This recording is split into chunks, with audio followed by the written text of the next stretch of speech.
Hello, everyone, and welcome to Tyranny of Dragons. It's been a while. I'm so happy to see all my my players, their beautiful faces. Hello, everyone. So hold on a second. Okay, yeah, that seems to be on. So yeah, I just want to make sure that because it's been such a while. It's been about 2 weeks since we got together. I want to make sure everything is up and going and working the way it's supposed to. But yeah, thank you everybody for joining us. And as I said, thank you for joining us from this 2 week hiatus essentially.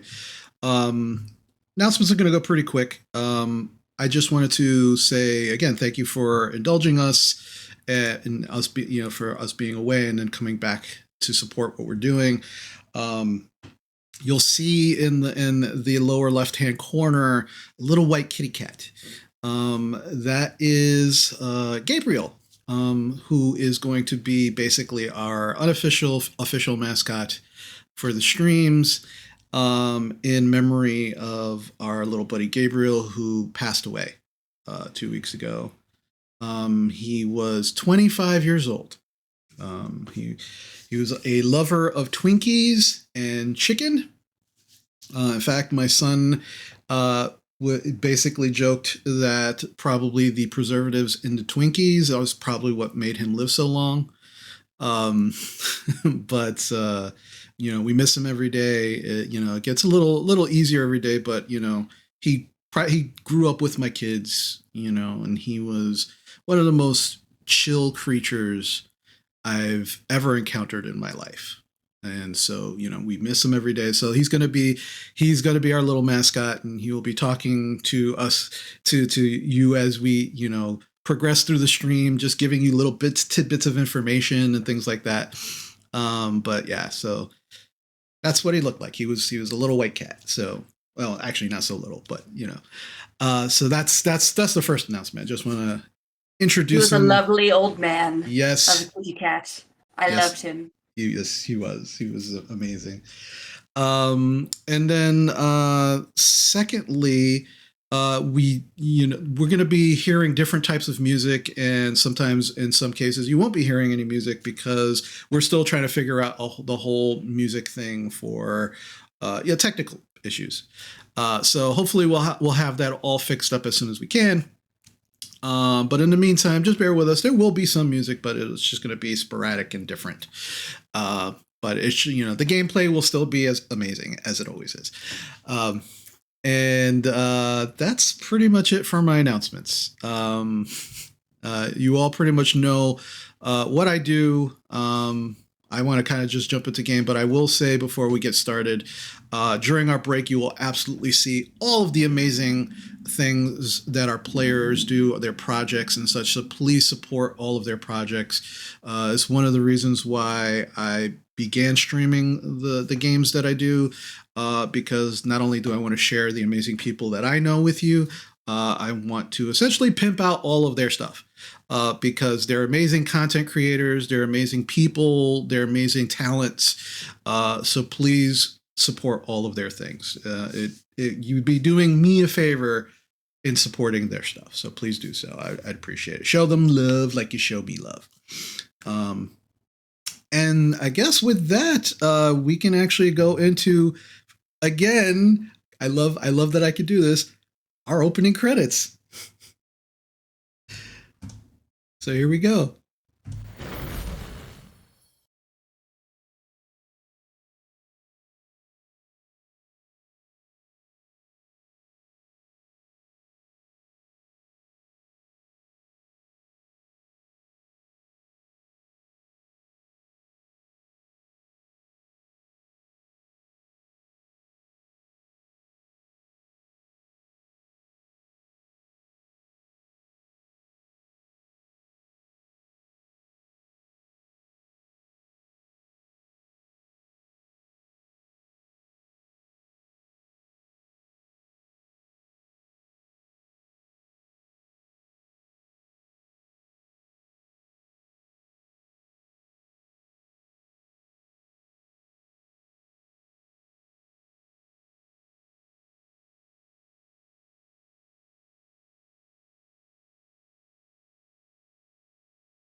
as you All do. right. All right. And we are back. And as I said, I am so like I'm sorry, I don't know about you, but for me, having opening credits is not gonna get old for me.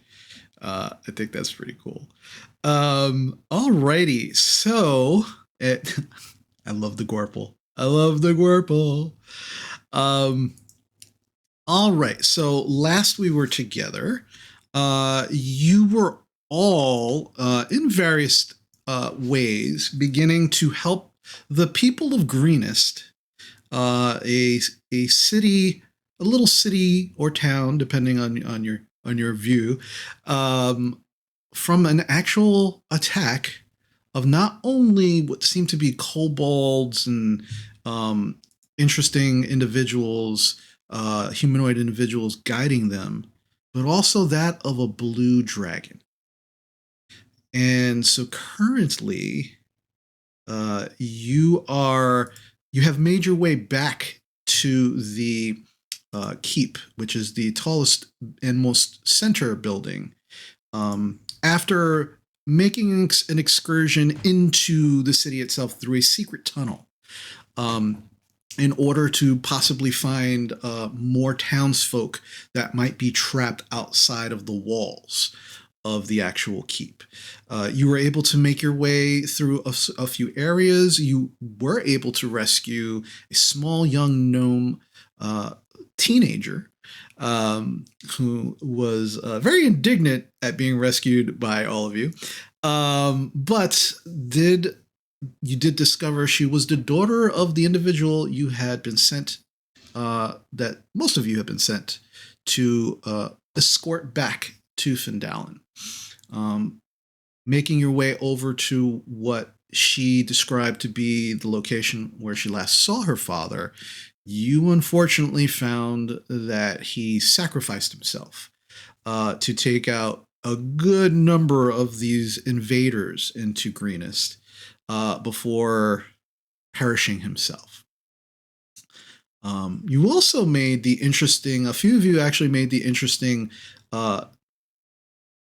investigation of that the actual town, while many fires were lit about town, as the dragon actually made its way into the town and began to shoot lightning in certain areas, that it was almost a very strategic thing where the fires were set to things that could easily be put out, but not actually doing structural damage or intensive damage, as it were, to the town itself.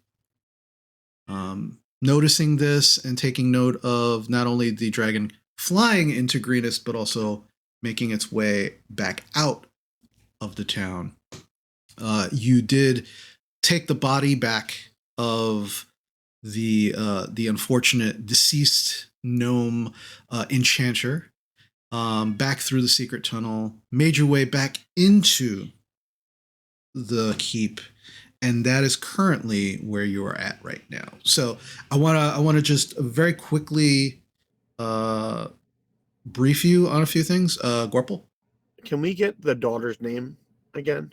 Hold on a second. Believe. Oh no, I gotta go through my notes. Sorry, I literally have found daughter's name ? In my notes, and I'm like, I don't fucking know what her name is. Hold on 1 second. So it happens. Sometimes it's good to not have notes, but then when you do have notes and there's lots of them, you got to go through all of them. Give me 1 second. I spent the half hour before the stream cleaning up my old notes and getting rid of the stuff that was last campaign. It's still there, just in a different section now. So I'm like, I need these notes. Gotcha. All right. I'm going to say I can't find it quickly, and I want to just move the game forward. No, don't worry about it. You can. We'll call her. Oh, I remember her name, Lorna. It was Lorna. There we go. All righty. So, just a few quick things, just so you're aware. So, this is just kind of like some house cleaning, but as well giving you a little bit of context on what to expect while you are now in the keep, but also in Greenest. So, it is you arrived just after sundown, and it has been about 2 to 3 hours since everything has happened. And you basically have a long night ahead of you. So do not feel like you have to take care of everything once you're outside the walls of the keep. You can if you want to, but you do have the ability to make your way back and forth from the keep. And in fact, that might actually be to your benefit, considering if you get hurt and you need to take short rests and things of that nature. So bear that in mind as well. And in between these times, in between the times that you actually leave the keep and come back, there are things that are continually happening at the keep. So just because you stay at the keep a couple hours doesn't necessarily mean you'll get information, but when you leave and come back, there might be new information for you to acquire as well. But currently, as it stands, I mean, there are lots of people in the kind of the base area of the keep itself. They're kind of packed in there. It's not uncomfortable, but like, you know, you can literally just pull your hand out at arm's length and touch a body. There are hundreds of people in this keep at this moment. So that's currently where you are at. Gorple, the guards have been told to not shoot at you as you climb your way up the wall, making sure that the group was not followed and there's no more danger following towards the keep. So you are able to climb up into the keep and join your companions at this time. And again, right now, people there are guards stationed at the now cleared out entrance of the secret tunnel, who have allowed the rest of you in. And it's kind of chaotic here. I mean, you can definitely see clerics going around and healing people where they might be out of their actual energy for the day. They are still tending to wounds, where they can. You can see others being given last rites as well during this whole thing. So, there is definitely danger, but you all are aware that there seems to be a bigger agenda based on seeing some of the kobolds literally sacking homes and businesses, taking sacks of just whatever they can find and leaving these places. So that's kind of where we're at in the moment. What would you like to do? Okay, so we saw the dragon fly away as well, so it is not here. Yeah, no, it basically did a huge circle as it came into the town, shot lightning in certain areas, did make a pass by the keep, but then flew back out to the mostly the northeast of the town and just kind of kept going. I find it kind of weird that they're not attacking the keep. Wouldn't, like, if that dragon can fly and then all those creatures and cultists could siege, why wouldn't they be doing it? Well, I mean, everything they need is in the town. The dragon scared everybody in here, and they're just sacking it. They want the food. They want them, the supplies. They want it for something else. There's something else going on elsewhere. This is just a supply depot to them. That's my take. This is strange. Curious about no. Okay, I don't. Other than we killed one dragon. Hey, that was a small one. This was a lot bigger. So I'll admit I'm not a scholar of dragons, but seems odd that that thing left these weird, did its attacks and then left, but wasn't really same thing. Wasn't destroying the town. What does it look like from up on the battlements? Let's get a look and see what it did from up there. I'm gonna go to the Castellan and be like, "Do you have a spyglass we could borrow?" Yeah, you can, and he's running around everywhere. You can see him. He's always got a set of guards with him, and as he goes, "Oh yeah, absolutely. You need to get up to the battlements." Yeah, we're gonna head up there. All right, great. Boys, take him with you. and two of the guards kind of peel off of him, and they kind of escort you up to the battlements. And as you get to the top floor, you can see the mayor. The mayor is still up there. His bandages have not been changed. He's still in the clothes. He has two guards with him as well, but there are about maybe half a dozen other guards who are holding, bow and arrows. A few of them have, heavy crossbows as well. Just kind of like looking up at the sky, but also looking at the grounds around the keep also.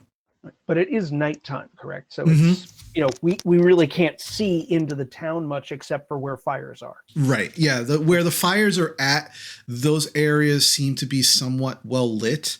But outside of that, like from the actual outskirts of the town, there's maybe about 50 to 60 feet around the entire perimeter of the keep that is just like a field.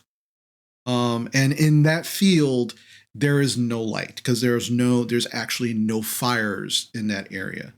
But you can see some of the guards that are up there. Doesn't seem to be an issue because most of them actually seem to be elves or of some kind of racial origin that gives them dark vision.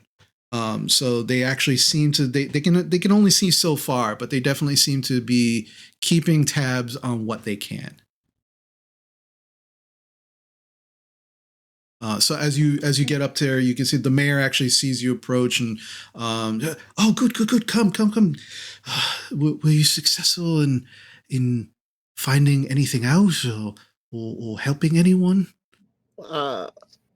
We found the contact we were looking for. Was unfortunately passed, but his daughter survived, and we got her in here. But you probably saw the explosion he caused to take out a bunch of them. The alchemist, he used all of his stock all at once and took out a whole bunch of them. So that was. There is a crater near his shop. But in the beginning, we did hear a large explosion. Actually, even felt it from here, but we thought it was the actual attack. Well, it was him retaliating. He drew him off to save his daughter and probably some others, and then just let himself go with everything he had on him. And I think you've got a lot less of these guys because of that sacrifice, but there's still plenty out there. Yes, unfortunately. I mean, his sacrifice, should we survive this, won't be in vain. But we definitely need to take care of who we can.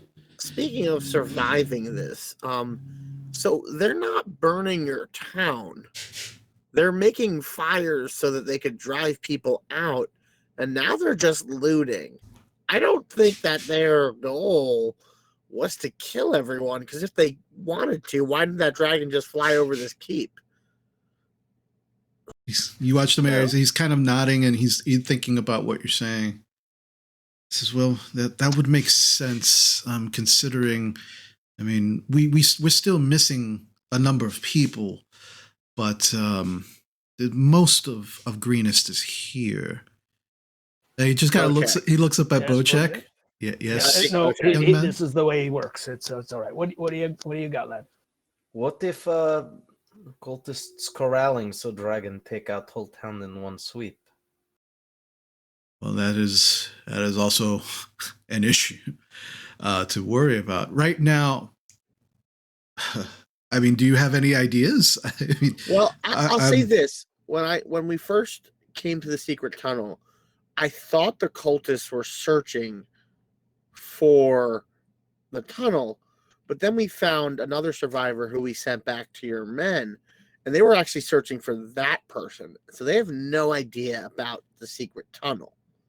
That's perfect. I mean, if you could make your way back into the town and find, look, my concern, homes can be rebuilt, items can be replaced, people and lives cannot. So if you could make your, again, I know I hate to ask, but if you're able to utilize, now that since this tunnel is essentially a secret, and use that as a way to funnel more townsfolk back into the keep to protect them.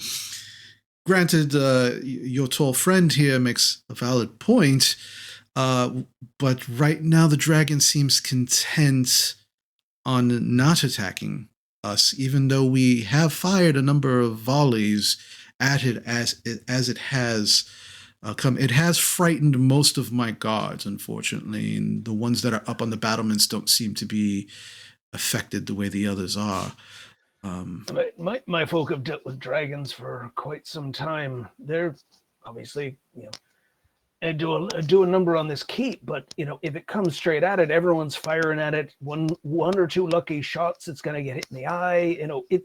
It's a lot of work. Why would it bother if it's got all those folk down there who seem to like revere it? Yeah, Kobolds and those folk with the weird masks. Yes, none of this is making much sense. Yeah, unfortunately, Drover gets up on the battlements. He's like, I need a box. and he gets up to take a look. There's out crates. there. Yeah, there's crates and stuff. Yeah. He looks out there. He's trying to get a sense of, if they're, he doesn't know. He assumes the kobolds have dark vision, but he figures a lot of the cultists don't. So he's looking for torch movement and stuff, people moving around, trying to get a sense, where are they moving? Mhm. Like, is there any rhyme or reason to what the blue dragon was doing with its attacks? If it was attacking certain places from up here, is there, it's like, oh, he marked out the granaries, whatever, something like that. And I'll ask the mayor, it's like, what are those lines, like if you did a line and a line and a line, does that mean anything to you? And I'll kind of pass you the spyglass, and I go, Drovar, may the pack guide you, and I'll cast guidance on you. Oh, Okay. all right. All right. So first the mayor answers your question. And says, no, I mean, every place that the dragon has attacked at, honestly, it seems random. There's no like specific place. They haven't attacked, any the dragon itself has not attacked any large places or important places, just attacking as it makes these passes. It's interesting that you're saying that it just doesn't, it's not actually making the destruction that I thought it would be making. So it was hitting carts and barrels and the like that would be easily flammable, but not actually attacking the buildings. Right. If they're trying to, I mean, if they set fire to the barns and the granaries and stuff, then there's no food. But if the kobolds and the cultists are taking everything, that means they want it for something else. We should, a couple of things. One, we should see where are these little buggers going when they take the stuff. And if we can find more people, and he's looking through the spyglass now. Yeah, so make a straight perception check. Normally it would be with disadvantage because it's so hard to see, but since you have the spyglass, it's an advantage, and you also have guidance from Gorple. Okay, guidance. All right. Can I make one at disadvantage, just kind of staring out into the darkness? Sure. Anybody who would like to try and make a perception check, you can do so with disadvantage. Now, this spyglass is clearly calibrated for human eyes because I rolled I rolled a 5 with the 2 on the guidance, so it's a total of 7. I'm like, Yeah. no. And as Basha takes it from you as you say this, no, it's not made for human eyes either. It's not made for anyone. How can anyone see out of this black? It's terrible. You can't see the movements? It's those little specks of light. I got 22. Wait. I think the lens cap's still on. All right. Oh, wait. Great. Oh, No, okay. That's fine, right. Corporal. You look. It's fine. I'm just going to tell you what I saw. That's a good idea. Tell me what happened. All right. How about I you? rolled a 14. 14. Okay, so here's my question to both Amala and Gorple. Specifically, what direction are you looking at? Like north, south, east, west, northwest, southwest, in those terms. On the map, though, Chris. Yes. Which ways are which? North would be up, south would be down, Okay. east, yeah, just a normal compass. Cool. So yeah, you can use the map as reference if you like. I'm you going. Sorry, you said the dragon kind of. It went more to the northeast, but it's outside of the actual. At this point in time, it's outside of the boundaries of the town. I'll look northwest. Northwest. Okay. And how about you, Corporal? I'm looking northeast because I want Northeast. eyes on the dragon. I see also there's that like encapsulated like manor house, so like that might be a thing. Okay. And that's also where we kind of came in from. So I kind of want to see where our steps were But traced. isn't that northwest? I thought this is no. Oh, you're right. Yeah. Yeah, 'Cause you came in from the northwest, yeah. Right. We kind of went through the northeast area, right? That's where the explosion was. And that's where we found Yes. the girl. And, All right. So, yeah. Now, sorry, that's what I meant. I'm gonna go what opposite direction of whatever Amala is. So if she's going northwest, I'll do northeast. Northeast. Okay. So Amala, you can just barely see essentially where in the area where you had initially met these individuals that you're with now, and had that fight with the kobolds and the cultists to save that group of children and the old man and young woman. You can just barely see the outline of individuals. You can't make out size from this distance. You can't make out exact shapes or anything. They're definitely humanoid-esque. They definitely seem to be upright, possibly on two legs, but you can't tell size or shape at this point from this height. But you can definitely see them going into some of the homes and buildings, and then coming out, and then making their way further into actually walking toward, walking, some of them even running towards, some of them go towards the north, and some of them continue to make their way further south. So they kind of split up. Not everyone goes into a building and comes out with something, but the ones who are actually coming out with things, they seem to be going more towards the north area, but they move past your vision at a certain point, and you just can't make them out. Like, they go out of the firelight, and then that's it. You don't see them again. Corporal, you're looking in the area where the explosion was, where you found the body, and you see the same. Similarly to Amala, you see the same thing, but you actually see a little more in depth.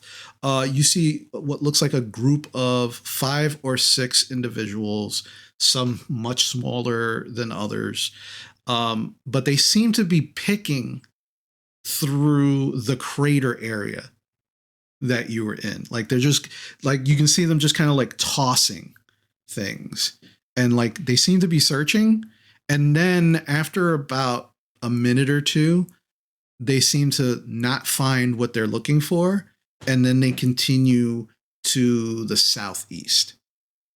But as they move out of the actual firelight, you lose them. So you're not sure exactly where I'll they go. kind of like tell that it seems like they're looking for something specific. Moving north. Like the ones with items seem to be moving north.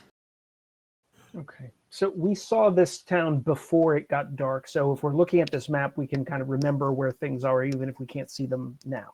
Mm-hmm. Well, you do also have a copy of the map. The Castellan did give you a copy. I'm going to ask the mayor. We've got 2 sort of walled compound areas in the opposite corners of northwest and southeast.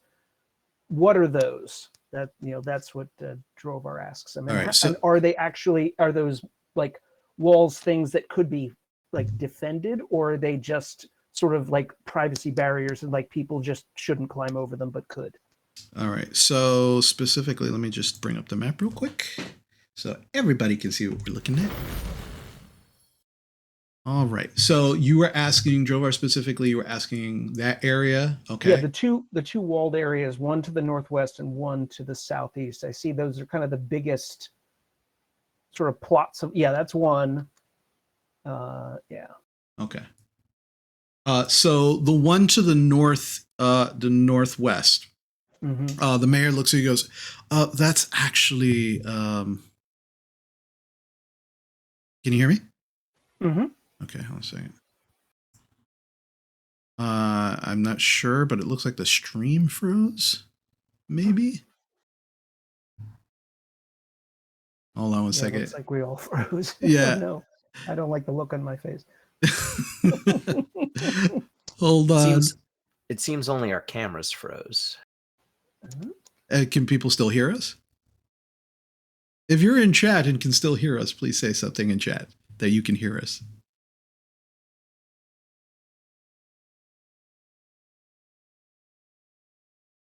Okay, they can hear us. Oh, that's weird. I'm gonna try changing. Yeah, I'm gonna try changing. So this has happened on my stream a few times. What you got to do is you got to close out the camera window in Discord and then open it back up. Gotcha. Okay. Oh, there we go. We have it. We're fixed. Yeah. Yeah. Alrighty. So, and it happened again. What the hell? Okay, that's so weird. At least this time, can we live with the expressions on our faces? Oh, I guess we're okay. Are we good? Okay, yeah, we're good. Better.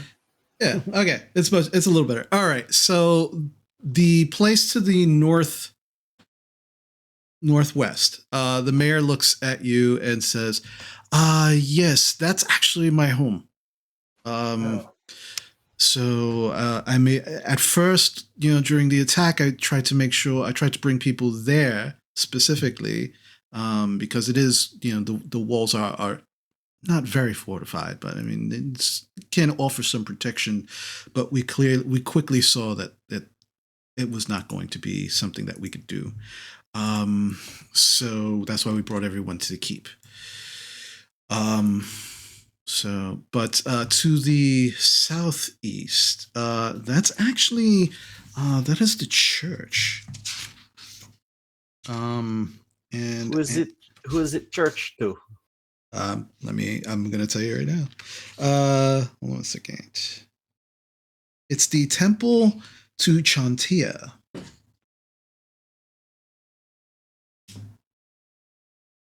There's a temple to Chantia. Farming town, that makes sense. Yeah, I think she's like a agriculture god or something. Yeah, but I believe so. Yes. Drobar doesn't know that. I just People back in our village worshipped her, I remember.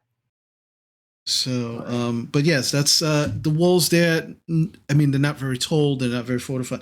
It is a possibility that there could be townsfolk who took refuge there. Also, you could probably the clergy from that place. I see some clergy down below. Are they all pretty much accounted for? Do you think any are trying to hold up? Most of them are. Some are not. So I turn to our new Dragonborn friends. Like, you saw them heading north. It looked like maybe they were kind of going up to the mayor's place, because it seems like a good, if you're collecting everything, maybe that's a staging area where you'd put it before you transport it out. Otherwise, they're just walking off into the wilderness somewhere. Amala, from what you saw, it's possible that they could have been making their way to the manor. It's possible, but I couldn't really make out where they were going or what they were doing. I just saw them moving that way. So it is possible that it's a staging area where they're just keeping everything before they move it all. If all of these little kobolds are carrying a bag, every one of them carries a bag. If he walks out of town, that's one less kobold to fight. Exactly. So they're going to drop stuff off and come back. Makes sense to me. That looks like a good place to put it. Well, okay, but hear me out. They're looking in the crater for a thing. Like they were really searching. My thought would be, what I know about dragons, they like treasure, they like magic stuff. So maybe they're looking for a specific magic item.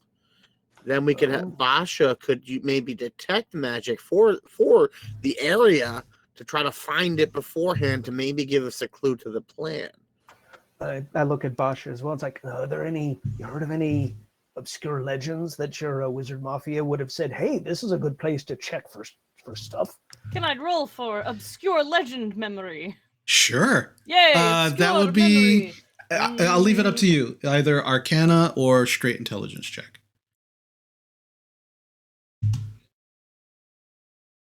Let's go with 21 Arcana. Okay. For remembering legends. Legends. So, not legends specifically in Greenest, but the area to the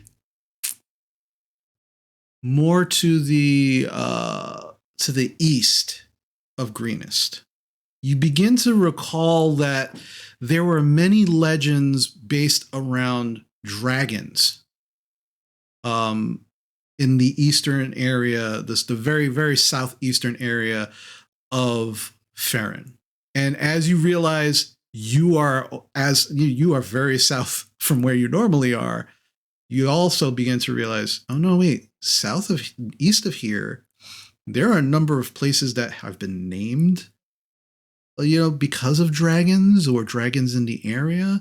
And so there is absolutely the possibility of either dragon dens or hordes or many things concerning dragons to the east of Greenest. But none of it is recent. Like none of this information is recent. It's maybe at least anywhere between 80 to 100 years old. The last time you heard about dragons in this area.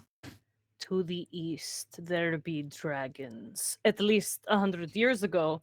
And they named places after it, and there were dens and hordes and all sorts of things. So back a while ago, it was quite possible, actually, that there were dragons.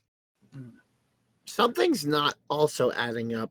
I think it was Amala or myself where we were thinking about what we knew about blue dragons. They're not natural to this environment. They're more toward deserts. And I remember you mentioned that. Well, I mean, if the loot's big enough, I suppose any dragon would fly a little distance to try to get it. But unless something ran it out of its area. A bigger dragon? Yeah, but this dragon doesn't seem like a desperate sort. It has an army of humans and kobolds. Do you think maybe it's working for like boss dragon? Never heard of them working together. They're all just selfish critters, Yeah, they're all kind of solitary. I don't know how intelligent blue dragons are, so I can't really assess whether they are more toward like the hunting bestial or the planning cunning. I know the black dragons in Cholt, they're horrible and they're very terrible and scheming and manipulative. Would our new friend know about blue dragons? Yeah. Would you know? I will look at our wizard as well. It's like, would I know? How smart are the blue ones? The green one talked. Yeah, I'll say Amala and Basha. I rolled 20 also for that. Oh, okay. Any other intelligence score or whatever. All right. Yeah, so that's good. Roll as well? Yeah, for you, Amala, it's going to be a history check, but it will be an advantage because of the way you were raised. And Basha, for you, would be an Arcana check, even though you roll a natural 20. 27 then. 27. 19. 19. Okay. So, Basha, as you begin thinking about all of the dragon lore to the east of Greenest, all of this information just comes pouring back to you. And you realize, wait a minute, blue dragons, yeah, they are mean, they are evil, they are burrowers. They are very good at digging and moving through those tunnels with the ease of a snake. They are also they're not as devious as green or black dragons, but they definitely have an intelligence that is scary. And they tend to, when things don't tend to go their way, they just lightning it to death or rend it with their own claws. And Amala, as Basha's kind of like saying this, you're just like, oh yeah, yep, she's right.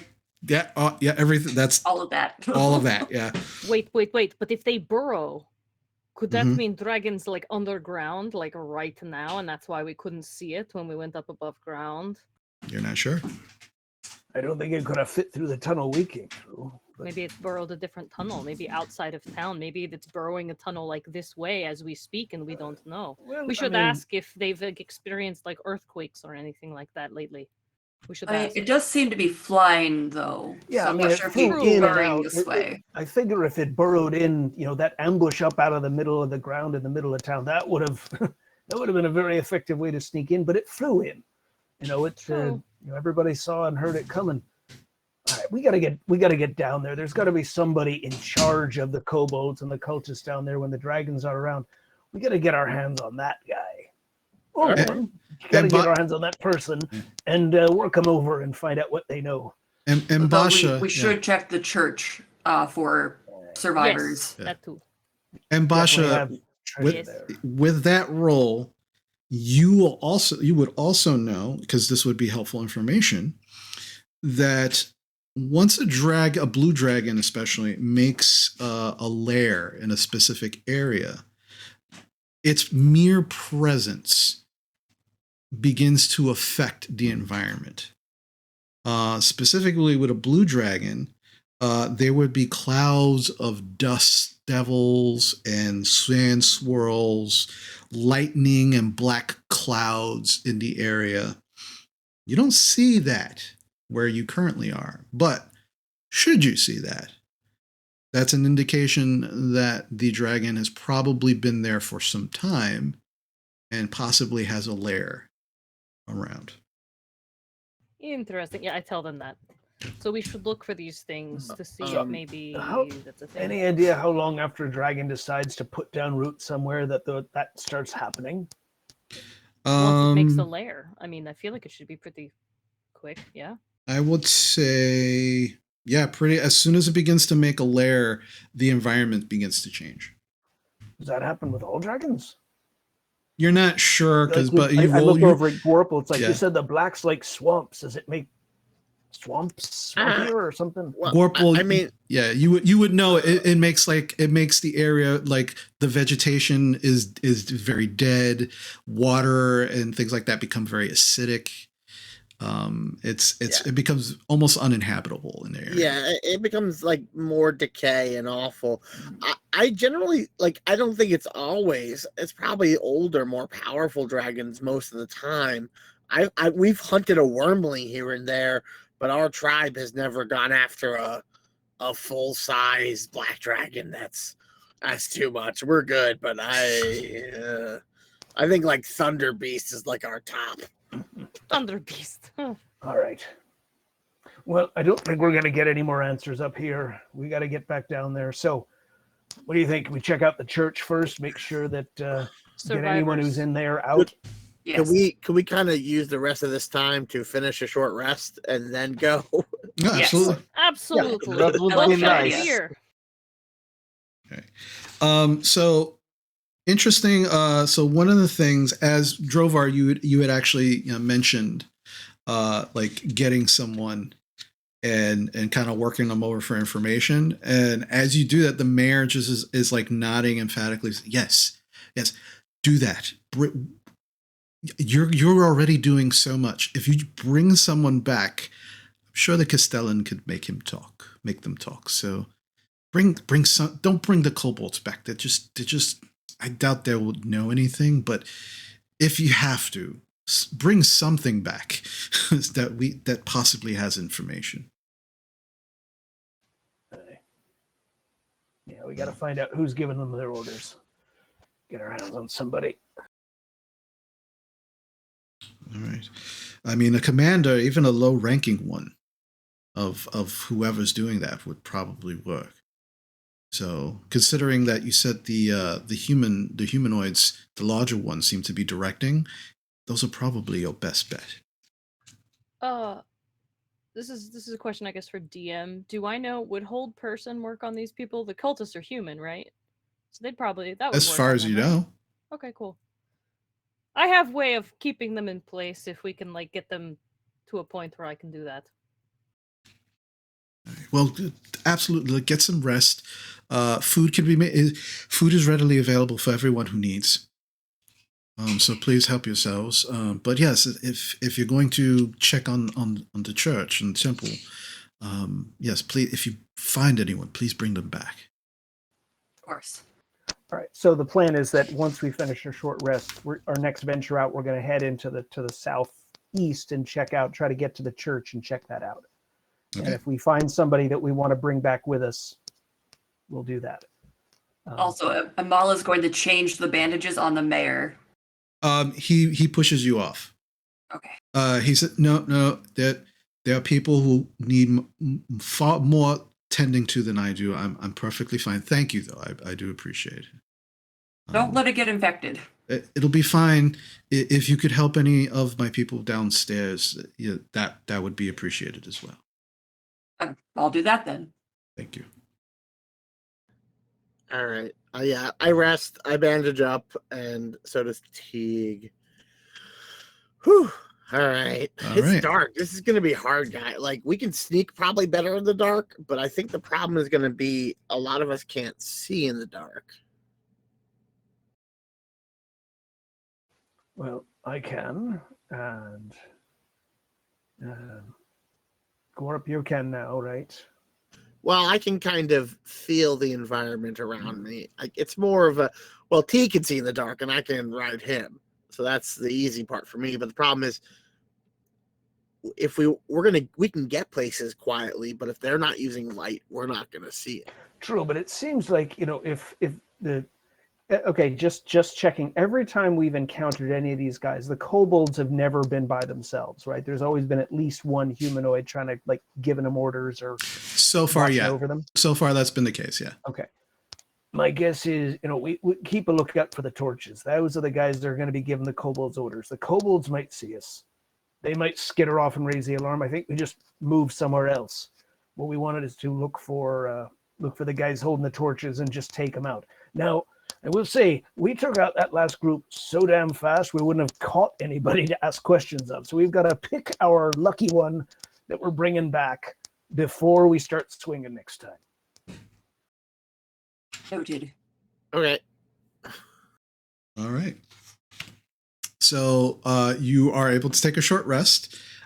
Use as many hit dice as you like, but remember, it's a long night. So you might want to use them sparingly. But if you're in a bad way, use as many as you need. I do have a question about that. Where on these sheets are the hit dice? All right, so you have on D&D Beyond, it should say hit die, and it would be like, in your case, I believe it would be a 5d10. If you click on short rest, it'll show you how many hit die you have left. Oh, perfect. Thank you. Yeah. So you can choose how many you want to use each short rest. Cool. Yeah. But once they're gone, that's it. If we decide to take the night off, and I know we're not going to, I could, over the course of time, get Knack back, and Knack can fly and see at night. That could be useful for if we have to survive another night. Obviously, right now, Teague's with me because having another person with us is good. But I'm just saying, if we needed to, if we had to survive a second night, it might be better having something that can see at night and also fly around the town pretty quickly. Okay. That's true. But, we'll save that for, if it looks like this is going to keep on going for a while. All right. So you are able to find a spot for your group where you can take an hour to take a short rest. You use whatever hit dice you need, or if you have any skills that come back with a short rest, you do get those back. And at this point in time, as you're finishing up, and food is actually brought to you also, and it's not great. I mean, it's like a few loaves of bread, definitely some shredded meats, and some vegetables, just kind of put in some plates and kind of brought to you to take as much as you'd like. And as you look around, you can see that other people, like, you're not the only ones that are being tended to. There, the clerics and the guards are feeding people as needed, and giving them pretty much the same thing you're getting. So it's not as if you're getting special treatment. You're getting the treatment that everybody else is getting as well. But at this point in time, you are fed, rested up, at least for the time being, and you begin to make your way back to the secret tunnel.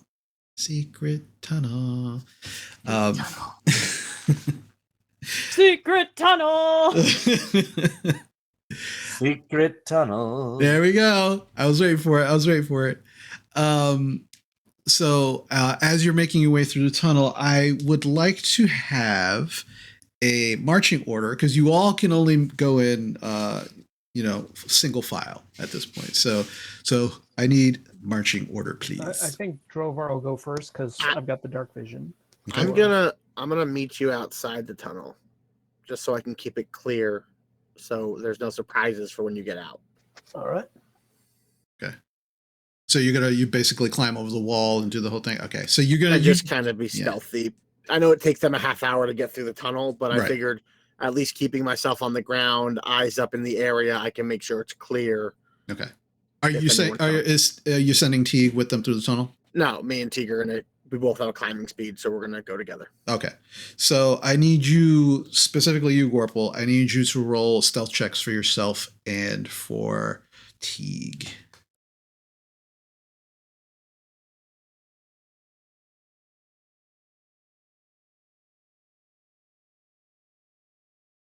I got a 13, Teague got a 19. All right. Okay, so in the tunnel, Drovar's in the lead. Who's after Drovar? I'll go after Drovar. Okay, Mala. And who's next? Basha? Yeah, I'll go. Okay. And then Bocek is bringing up I will the take rear. up the rear. All right. Okay. So Gorple actually, he leaves about 15 minutes earlier than the rest of the group, just to make sure that he can scale the wall with Teague without any issues, and then quietly make their way through the fields to the actual secret tunnel. Gorple, also make perception checks for yourself and Teague at disadvantage. Teague does have dark vision, so was his be regular? His will be straight, yeah. 14 for me, 16 for Teague. Okay. As your Gorple, you and Teague are making your way through the actual field towards the entrance of the tunnel, you're quiet as kept, trying to just kind of blend in with some of there are like patches of tall grass here and there, some of it dried, more of it dried than not, but you're able to kind of like stealthily make your way through this field towards the entrance, and you can see in the distance, and you can still hear shouts in Draconic. Occasionally you can hear "Take it and go!" all of it in Draconic.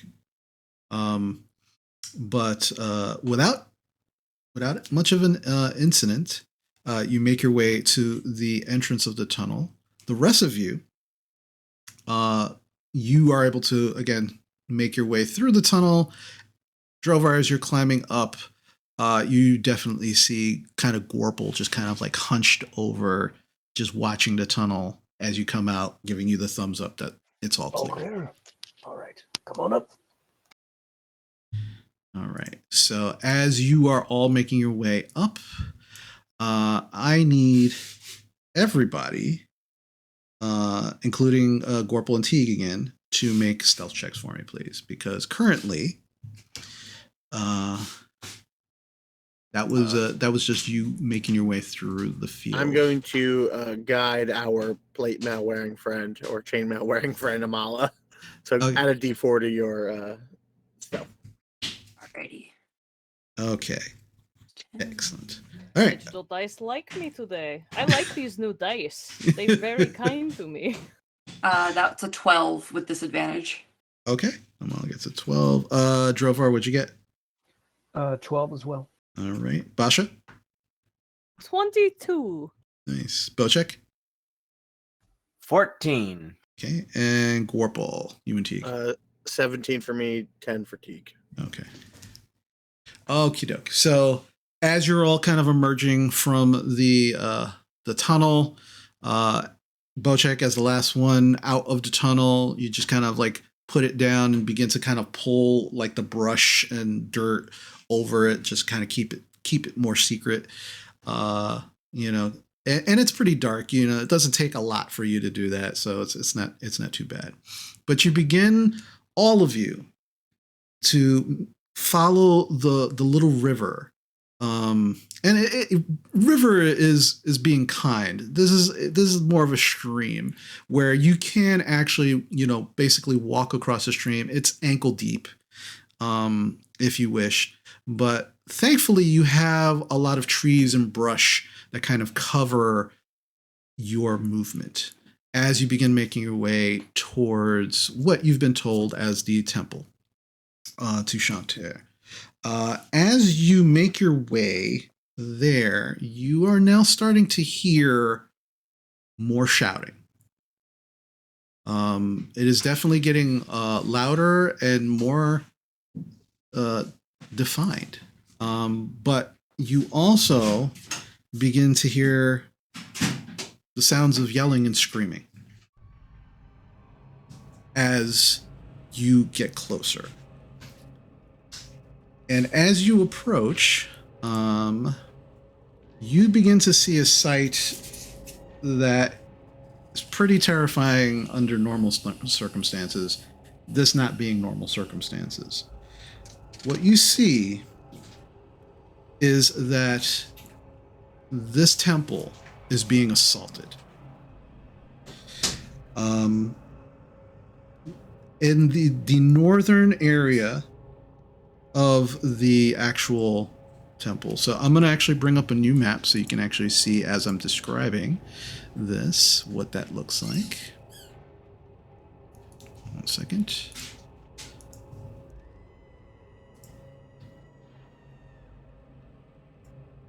All right. So here we go.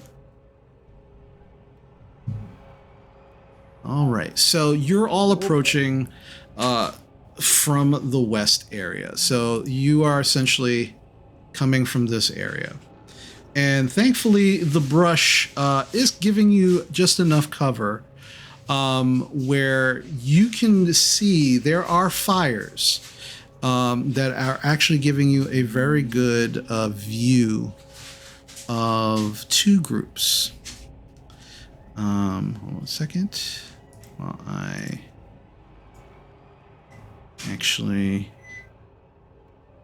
put some fire out so you can see where the fire is coming from. Alright, so this is actually giving you a pretty good view of what's going on. So right now, the first group that you see, the southernmost group, this group right here, there is a large, they're surrounded almost by what look like embers in the air, and there is this kind of smoke that is surrounding them, and you're not sure exactly why that is in this moment. You definitely would have to get closer to figure it out, but you can see what seem to be about 8 individuals, some of them kobolds, some of them cultists, just at the back area of this temple, and you feel like they probably don't see you because of the smoke. They don't seem to be very concerned about the smoke or even the embers in the air around them, but they seem to be waiting patiently. Like they're not even doing anything. They're just like waiting at this, what you can see is a back door. Does this look like a cat sitting in front of a mouse hole? That's a very good way of putting it. Yes, exactly. In the front of the temple, right here, you see about the same number of individuals. You can definitely see that there is one individual who is dressed like a cultist, but has red robes. Well, he looks capture worthy.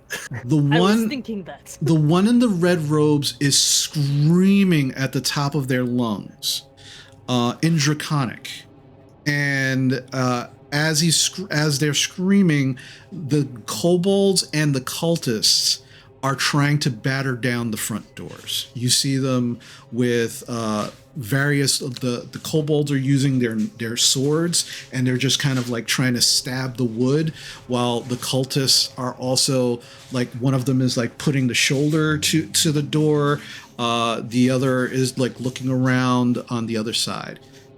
You can't see the other group, but you can definitely hear that there are more individuals.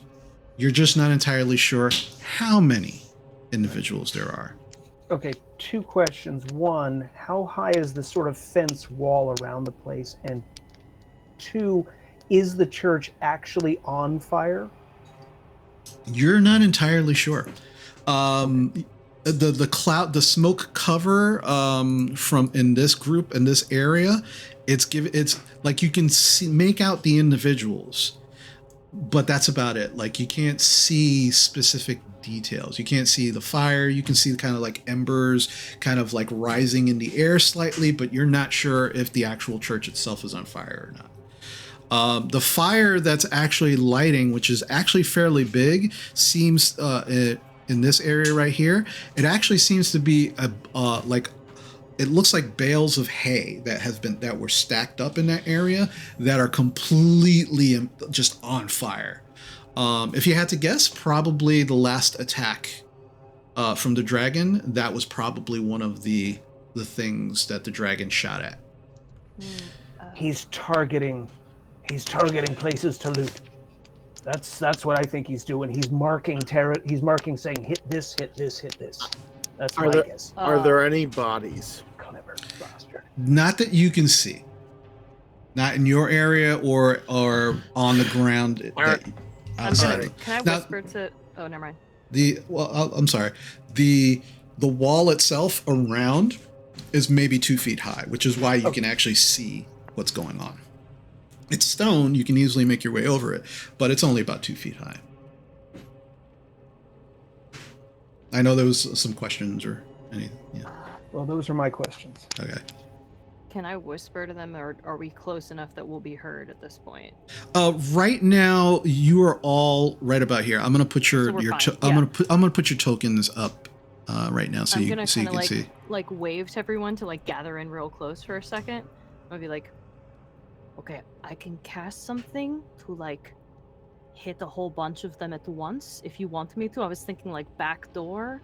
I could just take as many of them out as I can very fast with a very powerful spell, but if you go in there, you'll get hit too, so you have to let me hit them first. Oh, alright, Basha. You take out back door with a big spell that hit a lot of them. I am going to quickly get to front door so they don't break it down and kill innocent all right, people. Hold on. No, wait. What? Let's not split. There's enough of them here. We're not splitting up.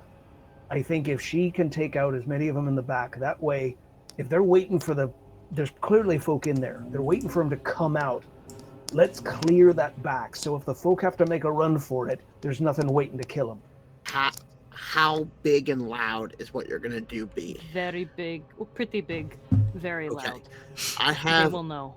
I have a small. So remember Operation Unseen Horn, where you cast an unseen servant and I have a horn. Yes. Why don't we blow it further away from the church so it might draw some of the forces off? Then you hit with the explosion. Then we attack with an ambush. Okay. We do that first? We do that now. I honestly think we don't have time for that. They're going to get into this No, place. that's what I'm saying. We've got to go. clear. No, that's what I'm saying. We've got to clear all the guys out of the back area now. So we've got to be ready. If her thing doesn't clear it, we've got to get in there and finish them off so there's no stragglers. They'll come to us if they realize there's something going on outside. And then I say we just start circling around the church so that they can't flank us from both sides. And we keep moving ourselves. Push into them. That guy with the red robes, don't kill him. Knock him unconscious. Take his legs off. I don't care, but he's got to live because we're going to talk to him later. So I can put out whatever fires Yes, let's go now. Basha, I'm with you. I can also help with the I'm area. Very ranged, so I can just start attacking things. You just tell me what you want me to hit. Okay. I'm already pulling All out my right, so spell. here's how we're too long. I rage. Yeah. All right, yeah. Here's what we're doing, Basha. You light them up. Yep. And Gorp, you just start picking off anything that lives through it. Okay. The rest of us are going to start moving to the front door. But let's give her attack a chance to work. Let's see which way they start moving, and then we're going to hit them when they, as they react to it. These are 5 or 10 squares. It's just 5 squares. Those are 5. Yeah, they're 5. Cool. I can cast it from here. All right. Well, then I kind of go, Basha, Teague, myself, we are the pack, and I will embolden bond the 3 of us. Okay. Thank you. All right. So Wow, before that's so nice. So I can support you. So before we all move in to whatever the plan is, I would like everybody to make a perception check for me, please. Okay.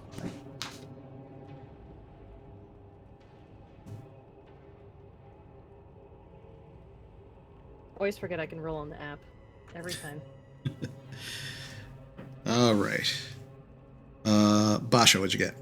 22. 22. Add a D4 to that. 26. Nice. Gorple.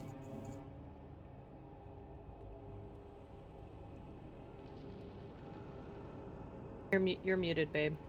Sorry, I got a 17 and T got a 14. Okay. Mala? I got a 9. 9. Okay. Bocek? 14. 14. Drovar? 12. Oh, okay. So Bocek, Drovar, Amala, and Gwarple, and Basha, you all hear the screaming, and it's very clear the screams are coming from within the temple. There, you don't hear anybody that seems to be outside of the temple or anything like that. Amala, you can begin to hear more screaming and yelling in Draconic, but everything is happening so quickly around you, you're not paying attention to what's actually being said. But Gwarple, you pick up on this very, very quickly, because you absolutely hear over all of the yelling, all of the screaming. You hear what seems to be the cultists in the red robes. All right, bring it in. Enough of this shit. And you watch as two of the other cultists come in with this large battering ram that seems to be made out of a tree trunk, and the kobolds move out of the way. We gotta go down. We gotta go down. I'm already. And they're just looking around, like not towards your direction, but looking towards the north, as if anticipating possibly an attack to stop them. And the cultists begin. Which side of the building is that? That is the northern part of the building. Okay. The southern part of the building, they haven't moved. In fact, they don't seem to have. And Gwarple, you pick up on this, and Basha, you absolutely pick up on this. They're not reacting to the sounds of what's going on in the front of the temple. They just seem to be there waiting. And you might be under a silence. And Basha, you're beginning to get the impression, specifically you, that what can be heard from where you specifically are, if you move towards the southern part of the building where the smoke is and everything, there's a good possibility that you could probably take those folks out without, if you do it quickly and silently enough, without the other group knowing that you were there. So But that not- smoky thing is actually muffling sound too? Is that... That's the impression that Basha is getting with her Do I get- perception check. Okay, I just have to talk out of game because I'm not sure how to couch this in game terms. Do I think though probably would not silence a shatter spell though, because that's so loud. I would say make a straight up intelligence check for me.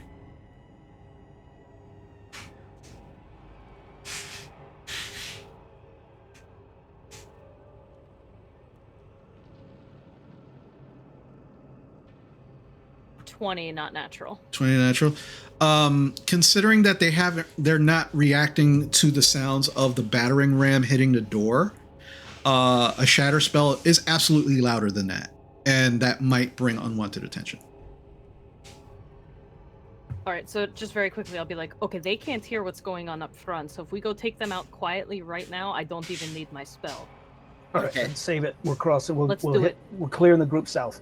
And then I will cast a second level bless on Drovar, Amala, Bocek, and myself.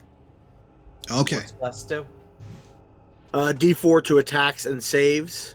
Yeah, D20 rolls pretty much. Alrighty. If you'd like, I can try to call upon my deity and cast a moonbeam on the people using the battering ram, because they won't be able to see us if I use that. Let's clear the back before they know we're here, because if All the right. folk come Yep, running let's do out, it. then they'll have a clear path to escape. All We'll right. clear them, and then we'll start moving on the other group. All right. So with that, let's roll some initiative.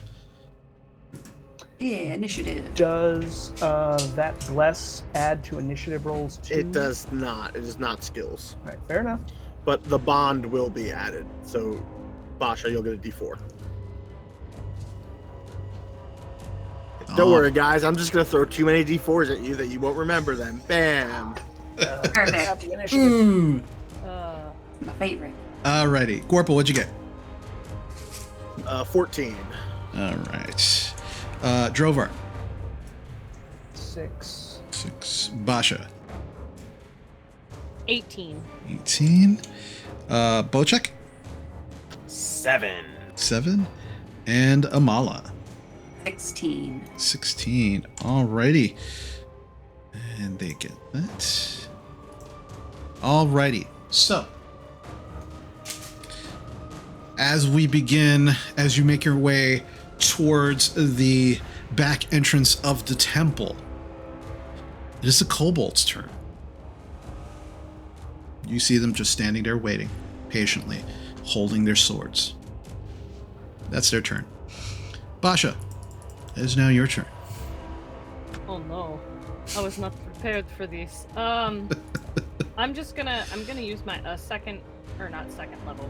I'm gonna use my wand of magic missile to the guys in the back at second level and use my charges to try and hit a couple of them at once, or 4 of them at once. Okay, so wait, I'll point it out to you in a second. Sorry, Well, I'm trying to. no, fix that's my fine. screen. I just messed up. I'm going to actually let's see. No, that's not what I want. Okay, hold on. I'm just going to very quickly. I'm naming them very quickly, so make it easy. I wasn't sure who you would attack first, so because as you can see, there's a shit ton of these dudes, so it would have made things a little more difficult to actually put all their numbers and names on them. See that. All right. Okay, they are all named at this point, or numbered, or lettered. So, yeah. What would you like to do, Basha? Okay, so she pulls out her wand of magic missiles because she's close enough. She can hit them and is going to cast it at Bartholomew, the elder cultist, Okay. whoever's above him, so the Alright. other cultist, Okay. and then A and C, the air conditioner twins, right next to them. So just basically just hit that pack of 4 with magic missile, and I gotta roll. Sorry, Okay. and I Yeah, gotta no. mark it off. Hang on, So they're getting 1 dart each. 1 dart each. Yeah. Okay. All right. Perfect. I know I could do more than 1, but you know. No, that's fine. And you're using I you're just using the wanna wand, right? blanket Start doing damage as soon as possible. So You're using your wand. yes, Okay. the wand. This is not a spell slot. Gotcha. Although I think that's the last of my chargers for today because I've already been using the wand. I have to check that because I'm not sure if my note keeping is accurate or not. So Alright. I'll check that. If later, you but use that's- if you use up the last charge, let me know. okay, that is not the last charge. Okay. So it's the second to last. So Gotcha. I'm still good. Okay. Okay, so bad guy cultist Bartholomew gets 5. All right. Okay. Guy above him gets 3. All right. Other guy next to him, the AC twins A gets 4, Okay. and see only gets 2. All I right. rolled a 1. Alrighty. So as the darts hit and leave your hand, again, they look like these almost like bluish ice crystal snowballs, and just continue. They fly at your intended targets. They all get hit. They all look very confused, and 2 of them look on the verge of falling over, but they are all still standing. Like, what? And they're still, you can see them still trying to be quiet. I'm like, how's that? They begin to look around, and they do begin to look in your direction. They do notice you duck now. under level of bush to be like, ha! And then duck down. Like, all right, now they can't see me. Hopefully, I'm too tall for this. Yeah, Really. they're still looking in your direction. All right, so that was a good first turn. Up next now, do you want to move, or are you gonna stay where you're at? If everybody's moving forward, I'll creep forward a little. Okay. Sorry, I keep going to the wrong screen trying to move on the Twitch. Does anyone else do that? Because I swear I keep reaching for myself on the Constantly. Twitch. And I'm like, I can't move Constantly. that token.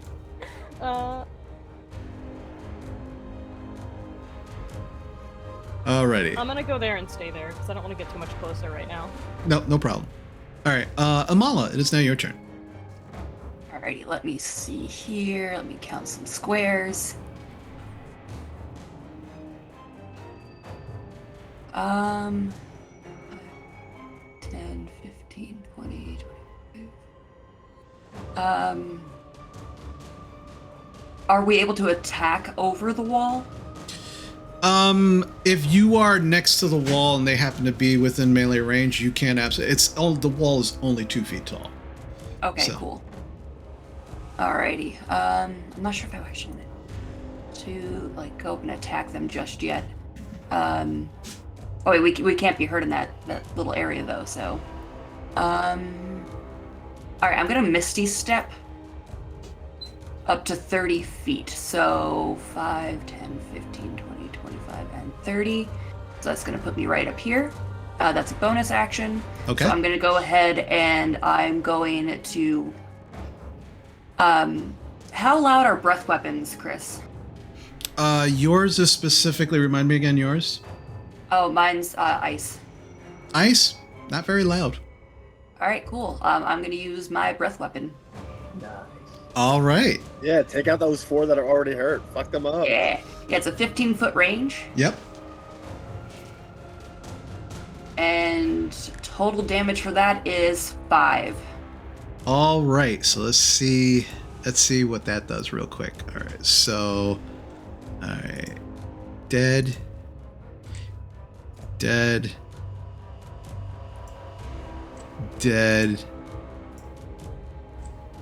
Barely hanging on. Okay. Yeah. So, instantly, B cultist, A and C kobold. It's like a flash freeze, and they're just frozen in place with icicle just sticking off of them, and you just watch as pieces begin to fall off, and they just kind of tip over and shatter. However, that one barely standing, shivering on his last legs, but is just like standing there, eyes wide open. And as you stare more intently, you realize, oh, his eyes are wide and staring because he can't close his eyelids. But that's cool. Terrifying. And now the others definitely are just like, and now their attention begins to turn towards you and your companions and away from the door. But yeah, that was a great turn. You still have like regular movement because you only used your bonus action to Misty Step, so you can like move in if you want to. That's up to you. Let's see. Everyone's still pretty far away, so I think I'm gonna stay where I'm at. Okay. All right, no problem. That was great. Oh, great turns for the first couple of rounds. That's great. Gwarple, it is now your turn. I go, Teague, get him. And as Teague begins charging, I'm going to leap off Teague's back when I'm near Basha and fire a shot at Darius the Kobold. Okay. Sounds good. Roll for attack. All the kobolds look. Oh, to that's a me- natural one. Never Can I mind. use an inspiration? 'Cause I think we have Please. proof. You have him? You guys have Wait. inspirations, yeah. Not a natural one for 24 plus 2d4, but I'm not going to roll the other 2d4. Okay. So that is definitely a hit. That'll be 9 piercing. If you need me to roll my poison, I will. But to the kobold, For the kobold, nope. The arrow finds purchase in its neck, and it just falls right over.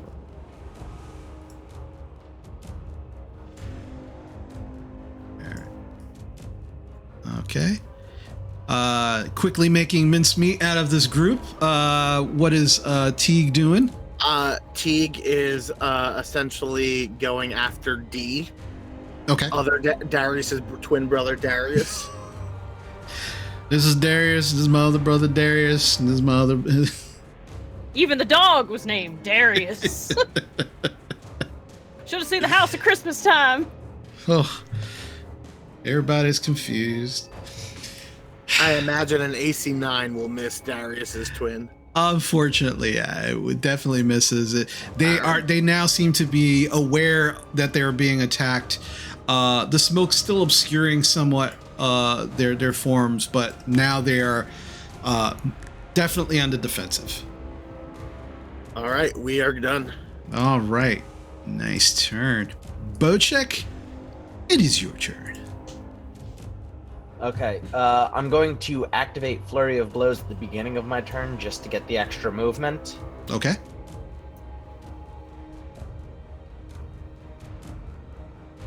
Ah, you doubled yourself.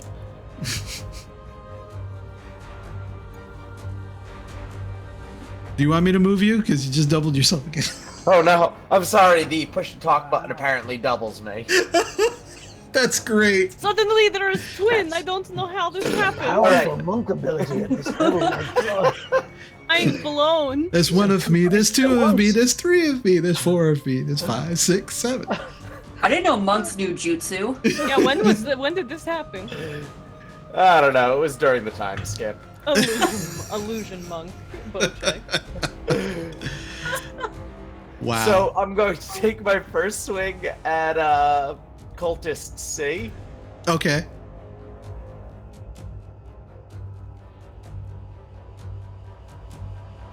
Uh, 14. I'm gonna add that D4. 18 hit. That absolutely hits. All right, 16 damage to Cultist C with my first swing. You punch him in the face, and there's a loud, sickening crack, and his head just kind of like kilters in a very, very odd angle, and then the tongue lolls out, and then he just drops to the ground. All right, and I'm gonna do my flurry of blow moves on Kobold B. 19 to hit. That definitely hits. 12 necrotic damage. As you punch this kobold and pull your fist away, you see your fist impression in its chest. This black, just like this black fist. And then you watch as black veins emerge from the fist impression and just begin to spread throughout this kobold's body. And you watch as its face and skin just pulls back onto its bones, and it looks like the life is just drained from it as it just falls into a bag of flesh onto the ground in front of you. And I'm gonna take my elbow back and hit cultist A with my last swing. All right, go for it. 27 to hit and 7 damage. Okay, yeah. You just put your fist through his chest as he only had 1 hit point left. But interestingly enough, because this one was kind of frozen in Amala's breath weapon, as you pull your fist out, your fist is kind of cold, and there's like little chunks of like frozen blood just sticking to your fist, and he just drops to the ground. This is particularly gross. All right. Yeah. Drovar, it is now your turn. The cultist doesn't get to. He still doesn't get to go. Or did they go and not do anything? No, they didn't even get to their turn yet. It was the kobold's turn first. Wow. Well, I'm not going to rage because good lord, I don't have any beer to open this time because they've just it's like go. I can't get that guy. I'm short legs. Hurl can't make javelins. You got javelins. Oh yeah. I'm gonna move closer and throw something at his face. Okay. Moving the map here. Hold on.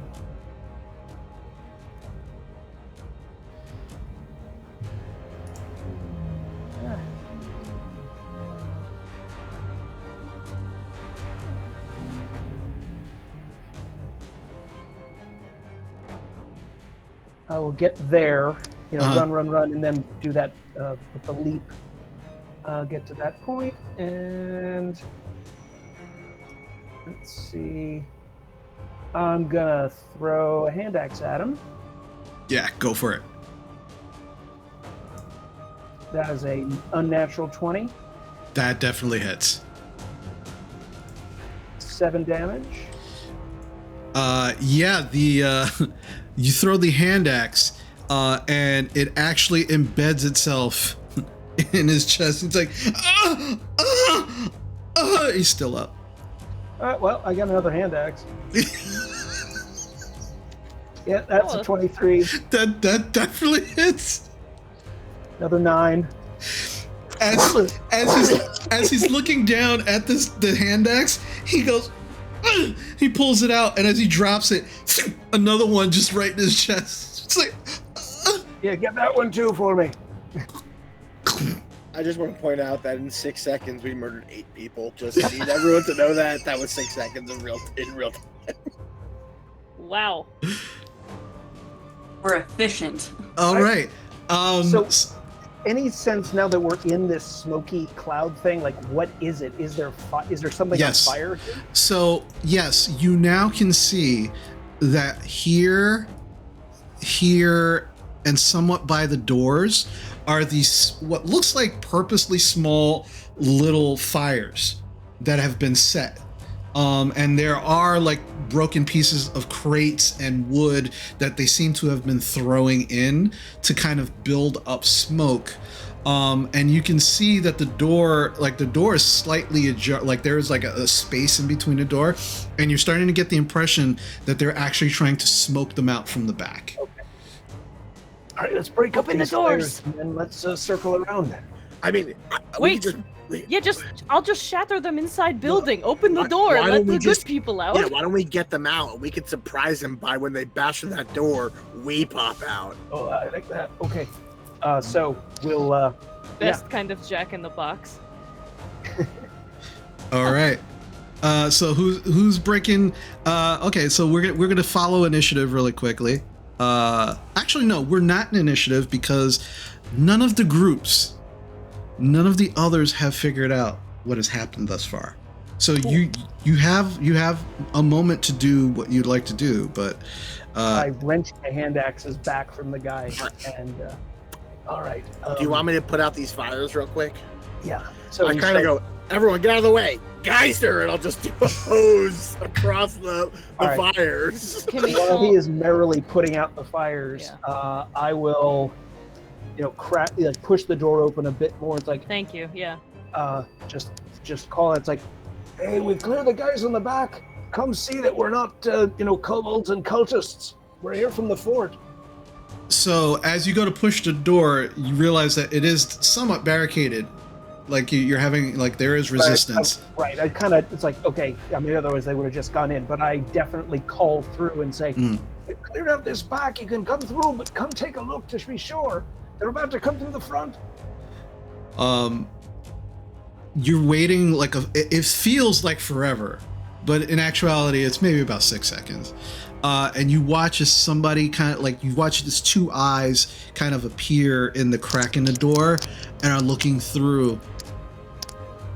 And then they go wide for just a moment, looking at all of you, and then disappear for a moment. And then you hear what sounds like the moving of something heavy. And then the doors begin to open.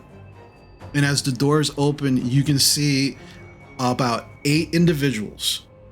3 of them children, the rest adults. One of them absolutely in the robes of one of the clerics that you saw previously in the temple. And they're like, "Oh, you sent from to keep." Yeah, we've got to wait for you to get out. We can't, but we got to clear out those other guys in front. Go along the river, get back to the keep. Be stealthy, be quiet about it. Yeah, I point to that thicker area of trees over here, and I just, to the south, I say, just get over the wall and hide down in there. We're gonna clear this lot out. Okay. We can't get in the way we do, without us. No, I can send them back. He can lead them to the door. What? Unless you want them to. Okay. I think they'd be safer. I think they'd be safer waiting for us. Yeah, Okay. They could get picked off on the way. Yeah. All right. So just so everyone's aware, in this moment, as you're kind of talking and trying to convince them what to do, Gorple is very successful in putting out the fires, but now there is a layer of steam that is starting to build. It is further obscuring your group, which is probably a good thing, but it's also a little hard for you to see maybe 5 to 10 feet in front of you. And it's not going to last forever. So you feel like you don't have a lot of time. So I just tell them, hide in these woods over here, this section of trees. Just hunker down and wait until we've cleared this place out, and then we'll escort you back to the keep. All right, come on, come, quickly, we need to get out. And you watch as the group of townsfolk begin to make their way into this area. For the kitties. Guys, I have idea. Okay. They have battering ram up front. We wait till they're about to smash door and we open door. That calls them fall down, and then we beat them to death while they're on ground. I can shatter them too while they're on ground. Well, Let's I do think it. we should find out what kind of forces they have, since we haven't really seen the front. Because, well, you can drop that big shatter you were talking about. Yes. And if there's a large group of them to take out without taking out their leader, because we need to capture them, we should do it. We got to act, right? I'm gonna climb the roof. And if you guys, I think, are we rushing forward? What do we want to do? Okay, we got 2 choices. We either go around the church, or we let them break the door down and just hit them as soon as they come, like stumbling. I'm gonna meet them in the church. I think I'm gonna go halfway up to the temple aisle or whatever and just wait to throw a shatter at them. Go with her. It's like, believe me, I've battered down a door or 2. Trust me, it's pretty likely you're gonna fall down once you get it open. I can't move my token though because for some reason I'm moving. We're the fire. It's now dissipated. And I will say, before you actually move in, you can actually see now that the reason why they're having such a hard time breaking that door in is there are some massive like bookcases and broken things in front. So you can absolutely go into the church and wait, but you feel like you might be waiting a while. No. Like they're not gonna. It doesn't look like they're having. It looks like they were trying to. They're gonna get these folks out one way or another. So just to give you an idea. Jovar, why don't we just go right up the left side here and just charge right into them? Yeah, let's do it. I'm gonna cast that shatter as soon as we get around the corner. All right, I'll take the roof. All right, get yourselves into a position where you can get there in one run. Remember, All I right. got short legs, so leave some of the close ones for me.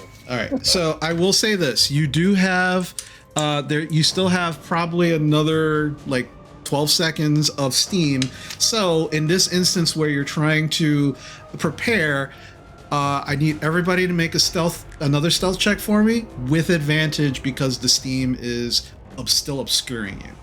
I mean, I'd roll typical then, Chris? Yeah. So it'll be straight for you. All right, cool. Alrighty. You said with advantage, not disadvantage. And you get a With it- D4. With advantage, yeah. Asha, you get a D4.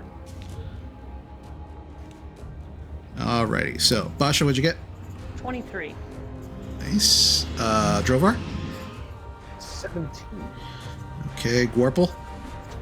Truly disgusting, a 32. Whoa! Whoa! And Teague has a 29 because he crit.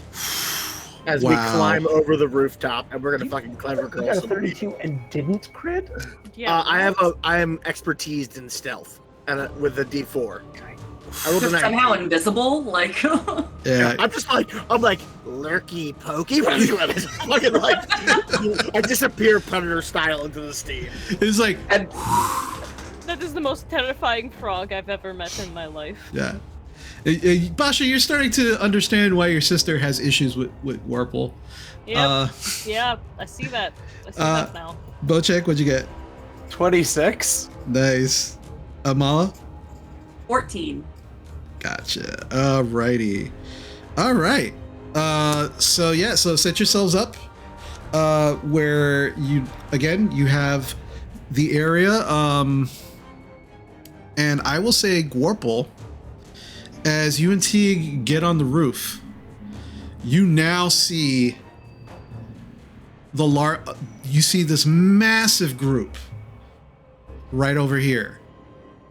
But one thing you didn't see, you knew that there was individuals there. But one thing you didn't see, there is some kind of large creature bringing up the rear with them. And let me actually break Oh, out. no. I am concerned. Oh dear. Oh.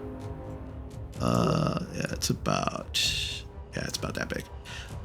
There's this blue creature. You can see the shades lightly in the dim of the firelight, but it's a massive group of individuals with some kind of creature you're not familiar with. Definitely draconic in nature. But that's what you see, and we are actually, let's see. Did I stealth hard enough to get a rage off before initiative begins?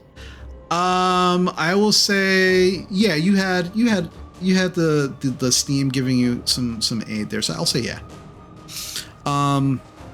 So what we're gonna do, let me see, we're gonna keep your initiative, but we're going to, I gotta roll the initiative for Are we gonna say like about 5 rounds went by since the first round of combat? Because we talked a little bit, just so I know how much longer bless lasts and all that stuff. Yep, no problem. So we got 4 rounds of bless left for everyone when we start the fight. Okay. So yeah, so everybody's gonna keep the same initiative, and then I gotta roll new initiative. For, let's see, for that group. Hold on a second. All right. But with that, as you begin to kind of take up your positions and see that this group is the largest group that you've encountered thus far, we're gonna take our break. Because it's going to be, I rather not start battle and then take a break halfway through. We'll take our break and then come back, and then we'll see what happens. Yeah, there's gonna be a whole lot Alrighty. of dice rolling here. Yeah, there's a lot of dice rolls. Lots of dice rolls. All right. So we're going to take a quick break, folks. Stick with us, and when we get back, we will see what the outcome of this sanctuary battle turns out to be. And then possibly see what this creature is. So we'll be back. Stick with us.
we are back, folks. So, let's see. Yeah, let's get this going here. Alrighty. So, keeping the same initiative. And we will be starting off this show with Basha. Oh my god. You get to kick this fight off, so what do you want to do? Nuke them from orbit. It's the only way to be sure. Yep, pretty much.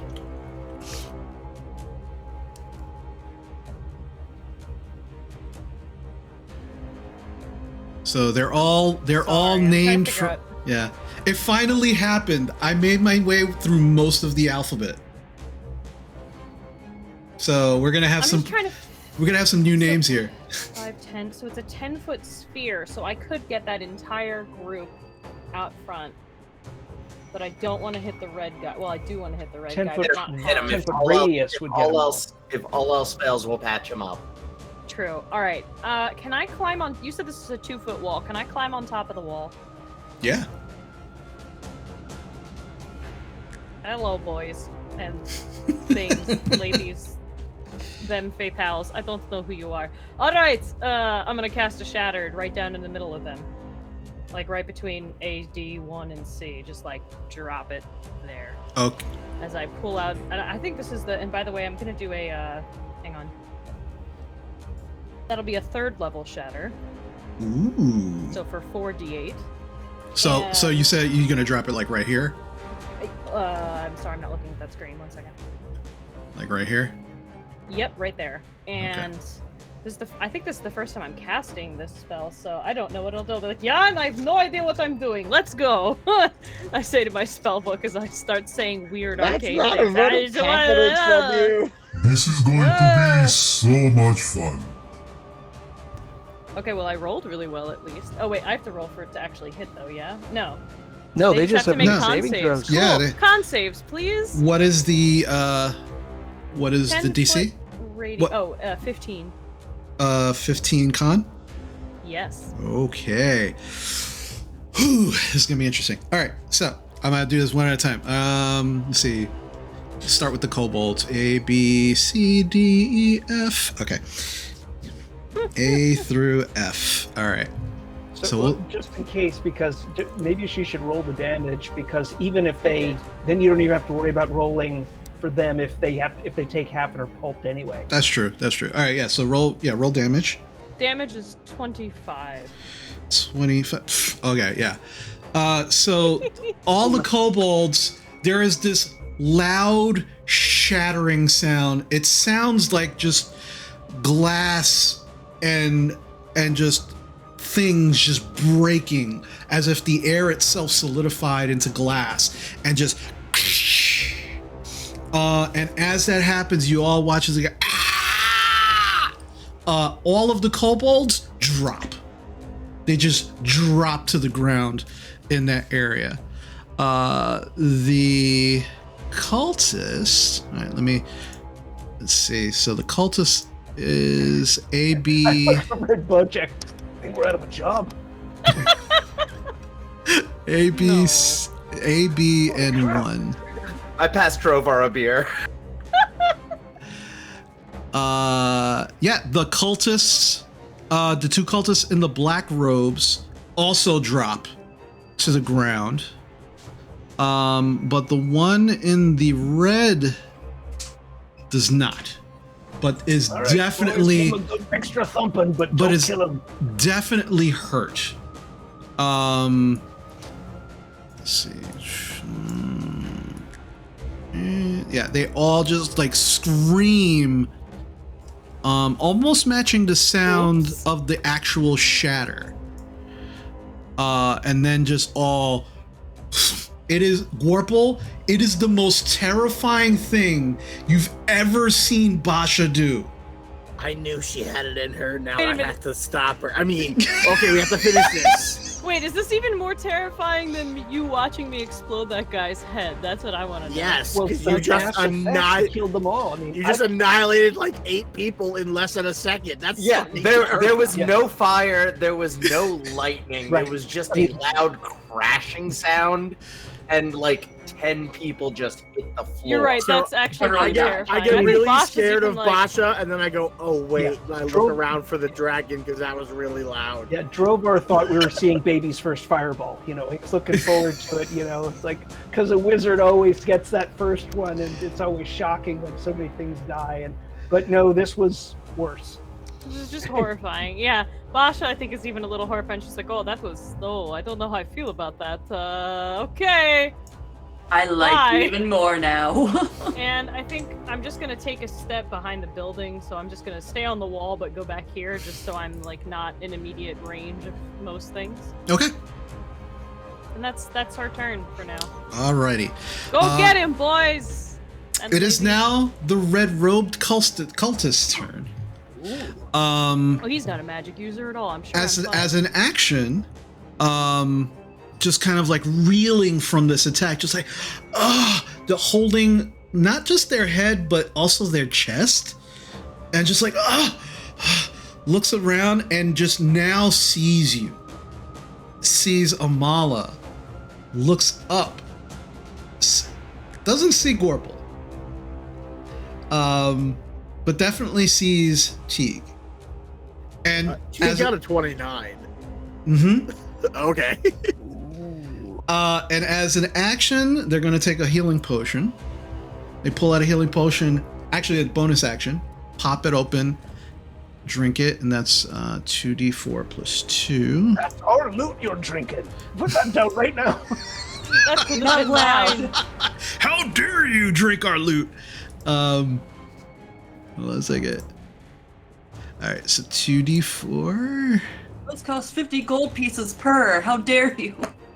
Your value is dropping by the minute. You better stop. Stop it. Stop. Now we definitely kill after we ask questions. Not All worth right. it anymore. We're All right, heals up 5 points. And just like, kill them, get them now, in Draconic. So Amala and Gorple, you understand, but the rest of you, Did you shatter his tongue as well? I think we got the gist of it.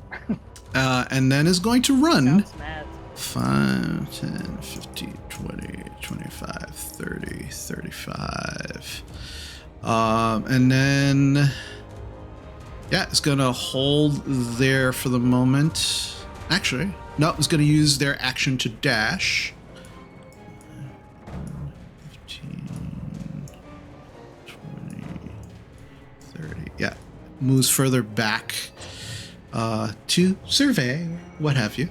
And that is their turn. I'll make sure they don't get away. Amala, it is now your turn. Alrighty. So I'm going to, let me see the distance on this one. One moment. This is 120 feet. So I'm going to move up here so I can see them. And I'm going to cast my moonbeam on, is that this guy? Let me see if I can find the pointer. Where's pointer? This is O right here. Brush, there you go. That's E. This guy. That's E. Yeah, alright. Edgar. Cool. Edgar. Alright, I'm gonna drop Moonbeam on Edgar, and it's a 5-foot radius. Okay. It is a 5-foot radius, 40-foot high cylinder centered on a point within range until the spell ends. Dim light fills the cylinder. When a creature enters the spell's area for the first time on a turn or starts its turn there, it is engulfed in ghostly flames that cause searing pain, and it must make a Constitution saving throw. It takes 2d10 radiant damage on a failed save or half as much on a successful one. Okay. What's the save again? Con? Yes, Constitution saving throw. All right. The DC again, I'm sorry? The DC on this, 15. 15. Ooh, okay. So what's the damage? The damage is 2d10 on failed or half as much on success. All right, so roll the damage for me Alrighty. because this might be pretty quick. Right.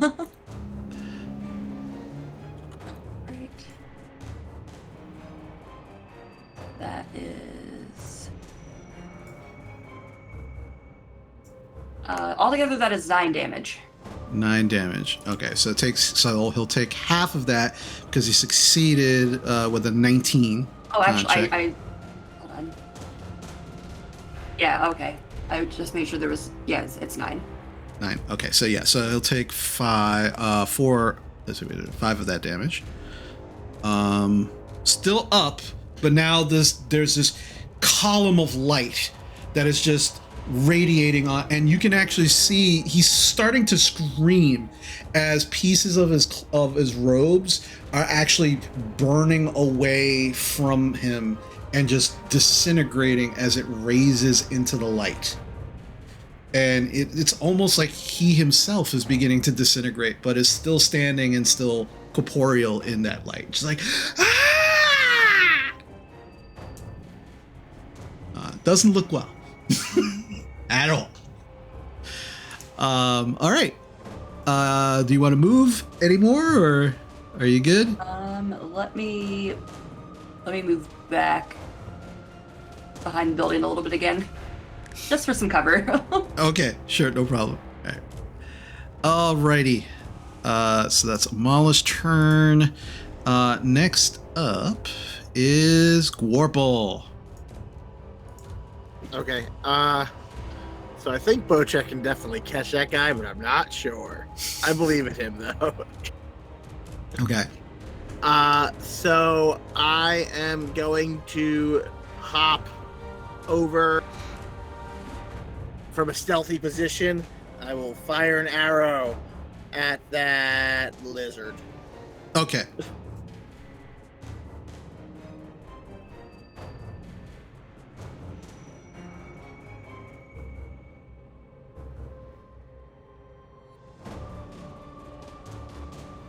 Does AC 19 hit? It does.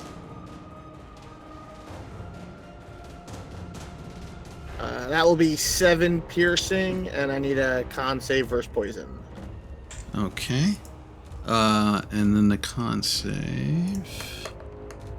That is a 9. And he will take 6 poison as well. He will take 3 of that poison because he seems to be somewhat resistant to it. How dare he? And it just like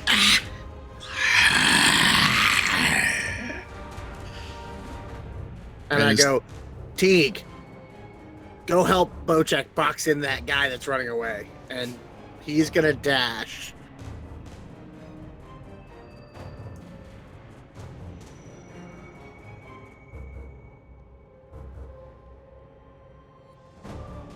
Boop. Because he has a 40 speed, so that he has 20 more feet of movement without getting attacks. Okay. So he just fucking scurries around to kind of box in that cultist so he can't run. But he doesn't take an action. That's his dash, this is his action. All right. So very quickly, unbeknownst to both Teague and yourself, another one of those creatures was hiding behind this building waiting to attack. So as Teague runs by, he will definitely take an attack of opportunity on Teague. Okay. So that's going to be... one second.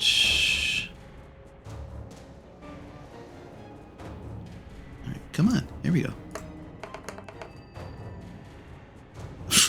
I'm sure that's not going to hit. Actually, I'm going to use my DM inspiration and see if I can turn that 8 into a better roll. 16. That is Teague's AC. All right. So he will take 4 plus 7. That's going to be actually 4 and then 6. Okay. So 10 piercing damage from that surprise attack roll by. Because he would have probably triggered before I took the dash action. Can I take an attack against this Drake instead? Oh, so you want to just move at him? Well, as he's moving by, if that creature attacks, Teague has a 40. I would have been in that creature's reach by the 40 point before I took the dash as Teague. Okay, I see what you're saying. So yeah, if you want to, yeah, that's not a problem. Because in the end, Teague's an animal, so he's gonna lash out at what's there.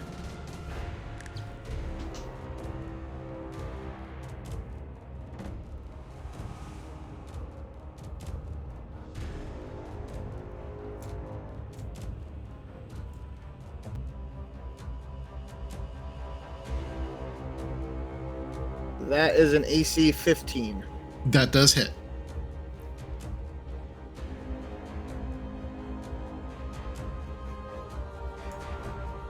That will be 11 slashing. Okay. Yeah, Teague just slashing, and there's some scales get ripped off, but the creature's still up and it's just like definitely bleeding from profusely from those wounds, but it's just like I need a strength 13 saving throw from that creature. already. That's going to be 12. All right. That creature will take an additional 3 slashing, and I believe is knocked prone. All right. Knocked prone. And knocked prone. Okay. Alrighty. We're all done. So I will just do that. Show it's prone. Okay. And so with that, next up is it's the draconic creature's turn. So the one that is not prone is going to use half his movement to get up, and then will lash out at Teague. That is now creature on creature action, and that's going to be as he just chomps down at Teague, a 21 to hit. Oh yeah, big hit. That is going to be a big 2 piercing damage as it bites down on Teague and instantly releases. Teague is bloodied. Okay. It is, let's see, the blue one is going to, let's see. Let's see. Yeah. It's going to 5, 10, actually. Let's see. 15, 20, 25, 30. And then 5, 10, 15, 30. It goes at a full run towards the townspeople.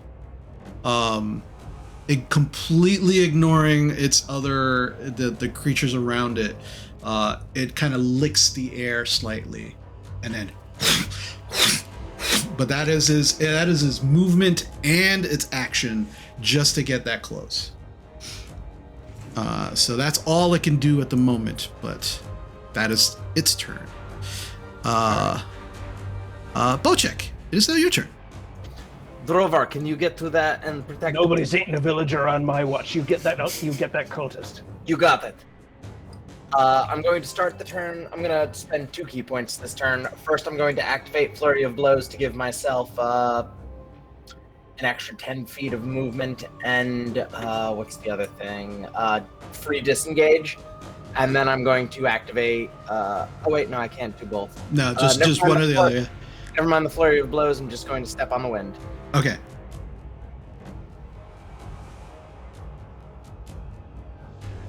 I'm able to get right behind that guy, and I just want to, hello, I am Bocek, and judo chop him in the back of the neck.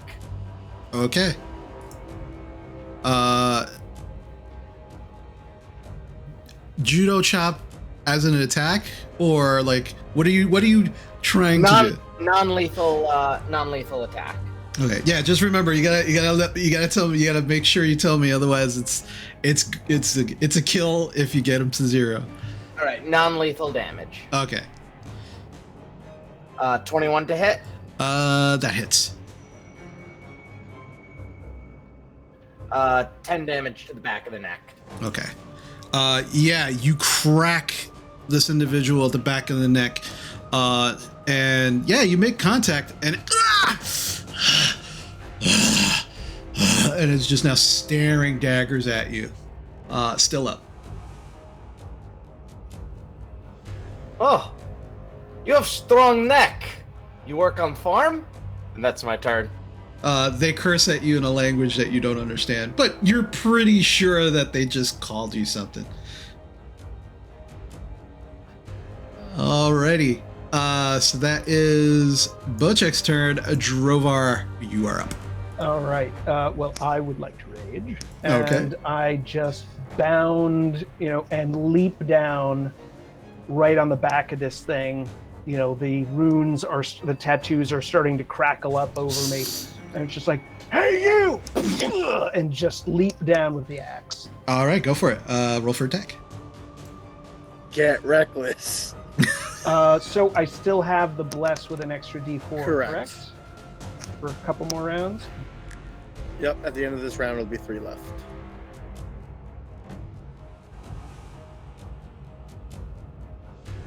Okay, that boosts it to a 17. That hits. 13 damage. 13 on that one. Yeah, as you come down with the axe, you just cave its skull in, and it just just. That's it. Yeah, I shot it with an arrow. Yeah, it had already taken some damage previously. Oh, okay. So I was like, yeah, and I just look over at the cowering villagers. It's just like, move further back. And I think that's pretty much, that was my movement to get there. So I'm standing on the wall, looking over at like those kobolds and stuff that I can see, and I just, yeah, go on. Okay. Alrighty. So that is your turn, Drovar. Next up, yeah, now it is all of the kobolds' turn. Okay, it's a lot of kobolds. So bear with me, folks. So yeah, Drovar and Gwarple. You can see there's some kind of like conflict in the eyes and motions of these kobolds as they're staring at like you and your companions. And then they look to see where that creature ran to, and now can see all of the villagers hiding in that area. And they don't seem to want any piece of any of you. So they're going to go after the softest targets. 10, 15, 20, 25, 30.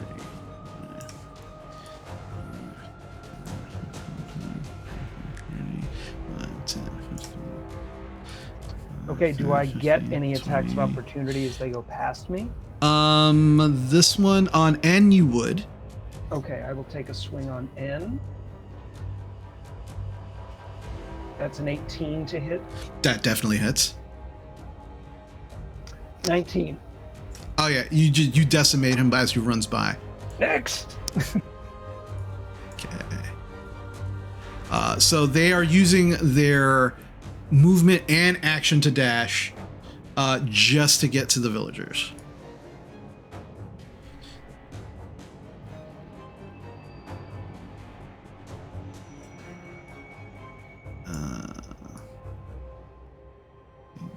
I only get ones. Correct. Yeah, they saw what you did and are now taking a wide berth around you, Drovar. That like not taking any chances. Oh, come on!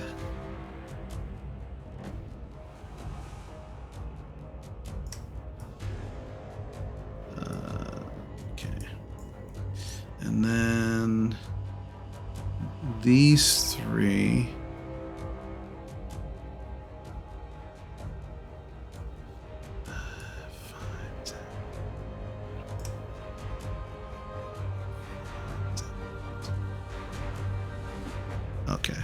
So the final three, George, Iggy, and Horace, they kind of make their way over to where where Bocek is trying to break the neck, or at least incapacitate this cultist. And they see Teague and this other draconic creature. George is gonna try to take a swing at Teague. Let's see. That's going to be with his little dagger. His little dagger, 15 to hit Teague. That will miss Teague. Teague easily dodges. Then Horace will attempt a Teague attack. And that is going to be with his little dagger. A 23 to hit. Oh yeah, big hit. That's going to be 5 piercing damage. And then... He's not looking good, but he's still up. And then Iggy looks at Bocek. And when I say looks at Bocek, turns around and looks at the already bloody Teague. They're opportunists. They're going to go after the softest target. He's going to try Teague. With the little dagger, that misses with a big fat 10. So yeah, they had their opportunities. They took it. The other kobolds ran straight to the townsfolk there. Let me actually make it so folks can actually see that. It's a big map here, just to make sure everybody can see what's going on. All right, there we go. Yeah, so that is all of the kobolds turn. Chris, yes.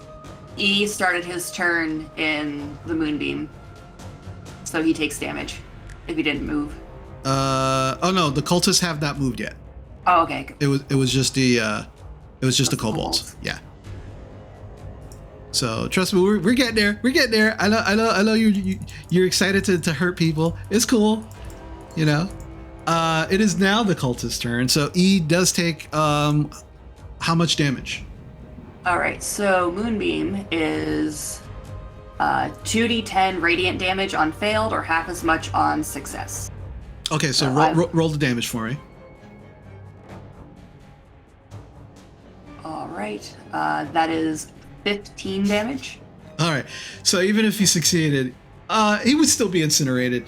So you just watch as this moonbeam intensifies, and he just and just his clothing, his flesh is just disintegrating in this beam, and he drops. His whole body doesn't disintegrate, but it is slowly disintegrating now, and it is mostly like pieces of flesh have been just burned off by the power of this moonbeam, and he is no longer an issue, but the moonbeam is still there. The two other cultists run off in the direction of the other cultist.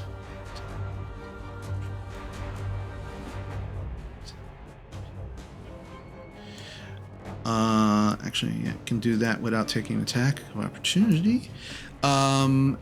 D, we're going to call that one Diego. He is going to take a swipe at Teague, as looks dangerous, but also looks hurt. And that is going to be a 17 to hit. Oh, that will hit. And Teague will take 5 slashing damage. He's still up, but barely. And Charlie there is going to take a swing at Bocek. Because Bocek is attacking his comrade. So that is going to be... Come on. Don't give me a problem now. There we go. Swing and a miss with a 13. Yeah, it just there's a lot going on. He seems not entirely focused, kind of looking at all of this craziness that's happening, that has happened very quickly in a short amount of time. But does swing and whiffs that swing at Bocek. Which brings us back to the top of the round. Basha, it is now your turn. I'm gonna take a second to do a speech action and look at Amala and be like, "You want cultists or villagers?" I will help the villagers if you would like to go after the cultists. And Don't so I'm worry gonna- about me. I've got the situation up here. Can't kill enough of these buggers quick enough. I'm gonna move forward. There. Actually, I gotta go closer if I can. I'll just go all the way to the edge of the wall. Okay. Can I hit those guys? Can I hit them around that building, or is that building in my way? Well, I can see 4 of them. So. You can see Diego, George, Teague, and you know what? I'll say you can see Iggy. So I can see 3 of them. Yeah, Okay. Charles is a little obscured. There's not a lot of light over here. So the 3 around Teague, I'm gonna just cast, not with the wand, because I'm not using the wand anymore. I'm just gonna do a first level magic missile into those 3 and just Okay. So pull out Jan and be like, Jan. Diego, George, and Iggy. Yes. Alrighty.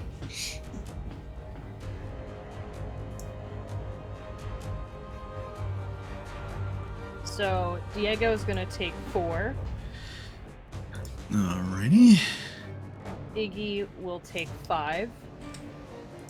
Okay, Iggy And takes 5. What's Okay. the other one? I'm sorry, whatever the other one is named. Diego, George. Will take 3. Alright, so George takes 3. Not roll as well as I'd hope. Iggy is immediately surprised by this frozen hole in his chest. But the surprise doesn't last, as he's now dead. And he falls to the ground. But Diego and George are still up, but definitely look hurt. Let's hope that would take him out. I wish I'd rolled higher. Alright. Well, that's what I do. I move the rest of my movement to jump off this wall and hopefully get, like, here. Can I be in that spot, like, in the corner of the house? Yeah, that's fine. I'm gonna be there just so next turn, hopefully I can get closer and see more people and actually, like, do more damage. Okay, no problem. That's it. All right, good turn. Right, next up is the red-robed cultist.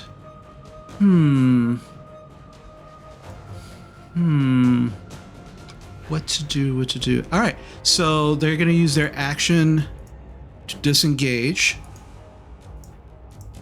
And 5, 10, 15, 20, 25, 30. Run this way. They are going to pop another healing potion. And that's going to be as their bonus action. And just to let everybody, just to remind anybody who's watching, for our games, taking a self-healing potion is a bonus action, not an action in our game. Oops. Oh, I went the wrong way. Alrighty. Looks slightly better. Not much. But definitely just throws the bottle down on the ground. But that's as far as they can get. That is their full turn.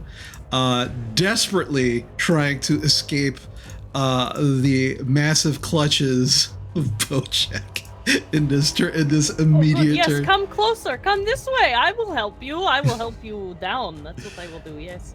Alrighty. That's their turn. Amala, it is now your turn.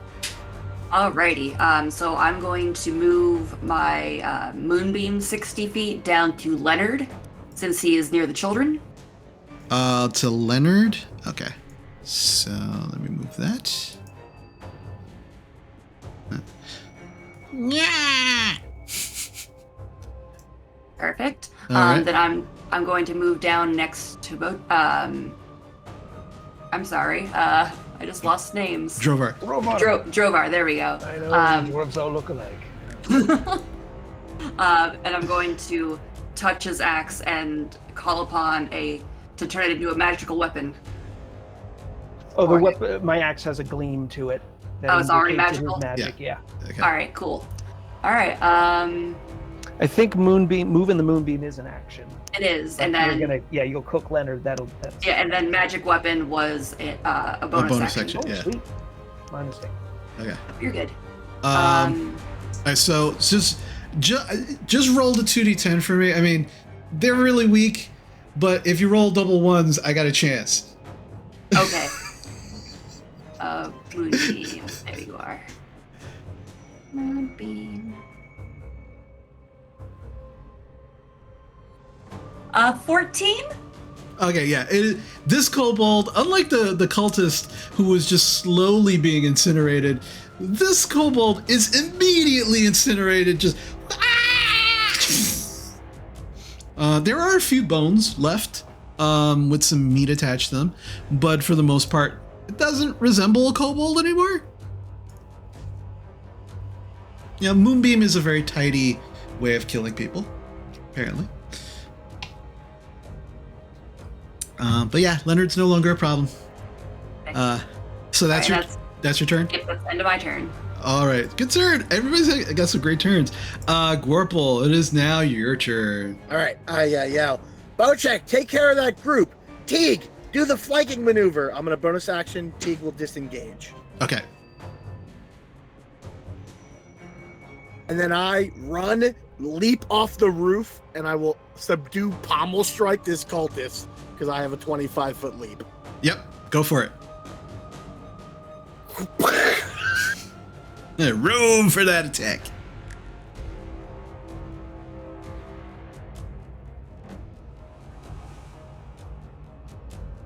I mean, it's already a 25, but now it's a 33 to hit. Disgusting. Yeah, it hits. It hits.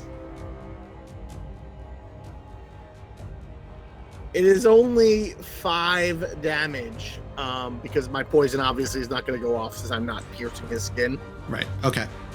Yeah, he takes they take the damage and just the fuck are you? And Draconic. I guess go. I'm your worst enemy. And you know what? Bless is going to drop, and he's my favorite foe, so I'm going to do an additional D4 to him. Okay. So additional 4 damage. 1 more damage. One- But I have to concentrate on favorite foe. Gotcha. Okay. Does take the damage. It's still up though. And Stop running. and begins to growl at you. All right. Next up, we have. Oh, look at that. We have the draconic creature. It is going to move here, and it is going to attack Bocek. And that is going to be. It's going to just reach out and bite at you, Bocek. Rip its head off.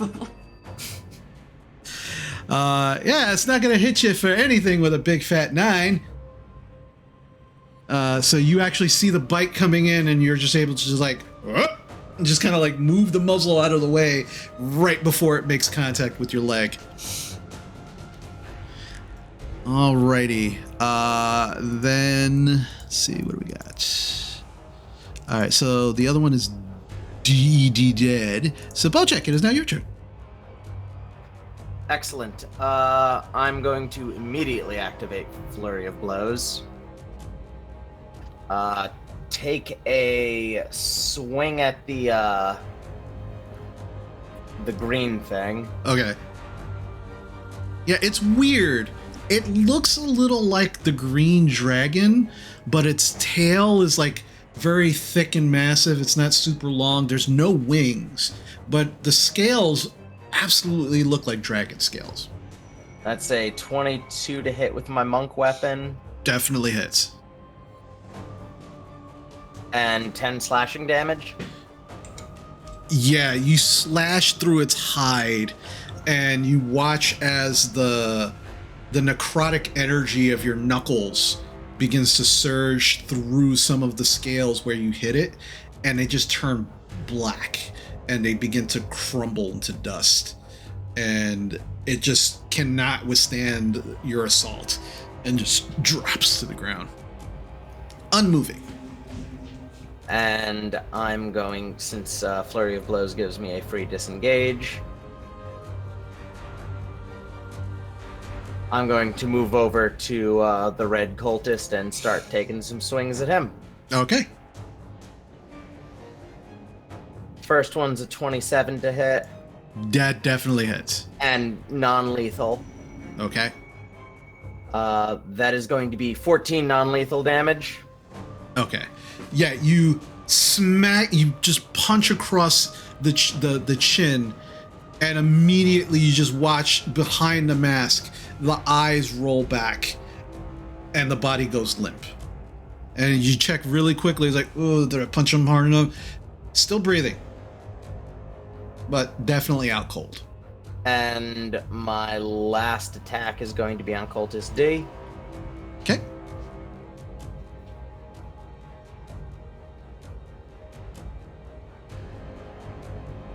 $18 to hit.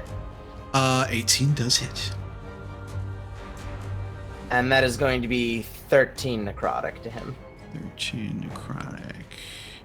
Oh yeah, just similar to the kobold, just a blackened impression of your fist, and then blackened veins spread through, and just it looks like the life force is just being drained as now a skeletal looking cultist drops to the ground.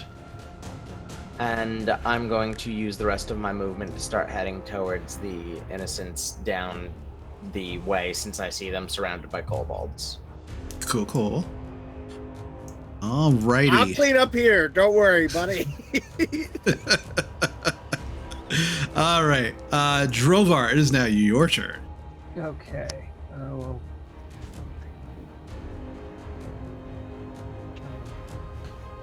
come on.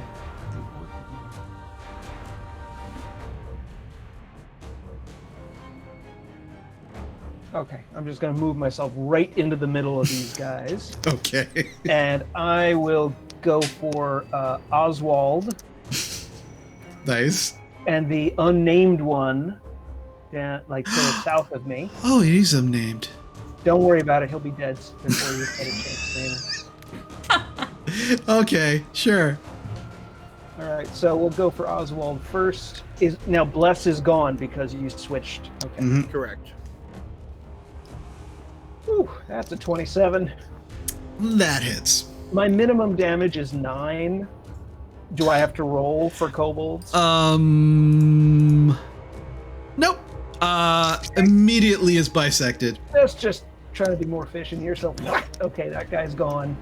And the nameless one to the south.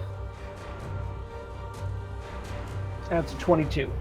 That hits also. Just behead it. Like it's almost like a golf swing, and the head just goes flying. Yeah. Uh, If there's a chance to do an intimidate on these remaining 3, before they can rush any of these villagers, I will. I'm just covered in the blood of these guys, and I just like. you know what? Make an stuff on my arms. make an intimidation check with advantage, All right. considering what they just saw you do.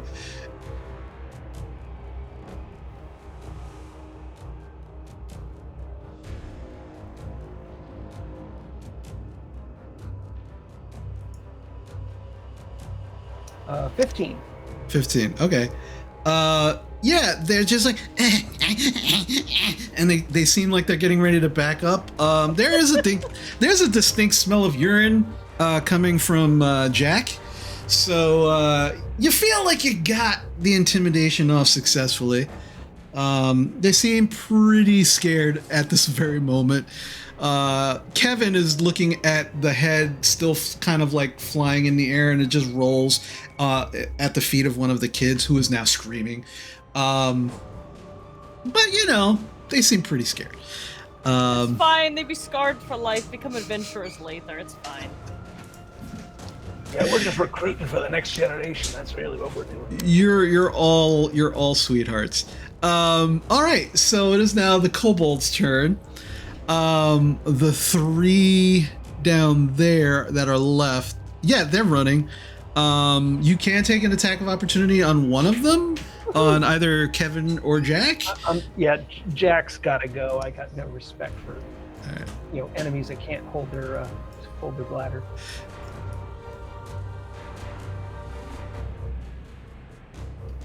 A natural 1, so it's a total of 10. It's still. So I'm laughing too hard as Jack gets. He's like, oh yeah, no. Keep going. He definitely, yeah. He definitely slips in his own urine as he's trying to get away from you, which kind of like makes your swing whiff slightly, but you know, definitely they're just running. They're using their action and their movement to just get the hell out of Dodge at this point. The two up here, George and Horace. George is gonna run at Gorple, and Horace is going to run at Teague. So we'll start with the Teague attack. Teague attack. Just like with his little dagger. That's a natural 20 on Teague for 24. Oh yeah. Con Dios, Teague. Until tomorrow. And that's gonna be a big fat 9. T goes down. Piercing damage. Okay. And this Horace like seems pretty proud of himself, actually doing something. And then George is gonna take a swing at you, Corporal, with his little dagger there. And that is going to be that's a 10. That's just you just kind of laugh it off. In Draconic, I look at Horace and go, "He's my friend. You're not gonna be my friend anymore." They look pretty surprised that you just spoke to them in Draconic. Alrighty. Next up is the the loneliest cultist, Charles. Charles is going to 5 and 15 run here. Yep, just line right up. Just get right in there. Yep. Going to grab the cultist in the red robes off of the ground and run with him. But it's only going to have half his movement. I'm going to take my attack of opportunity to stab that dude in the back. Go for it. My favorite way to stab people. Go for it. Basha shivers for no reason. She doesn't know why she's cold. You gotta command their loyalty. That will be a 16 to hit. So we can see him. 16 does hit.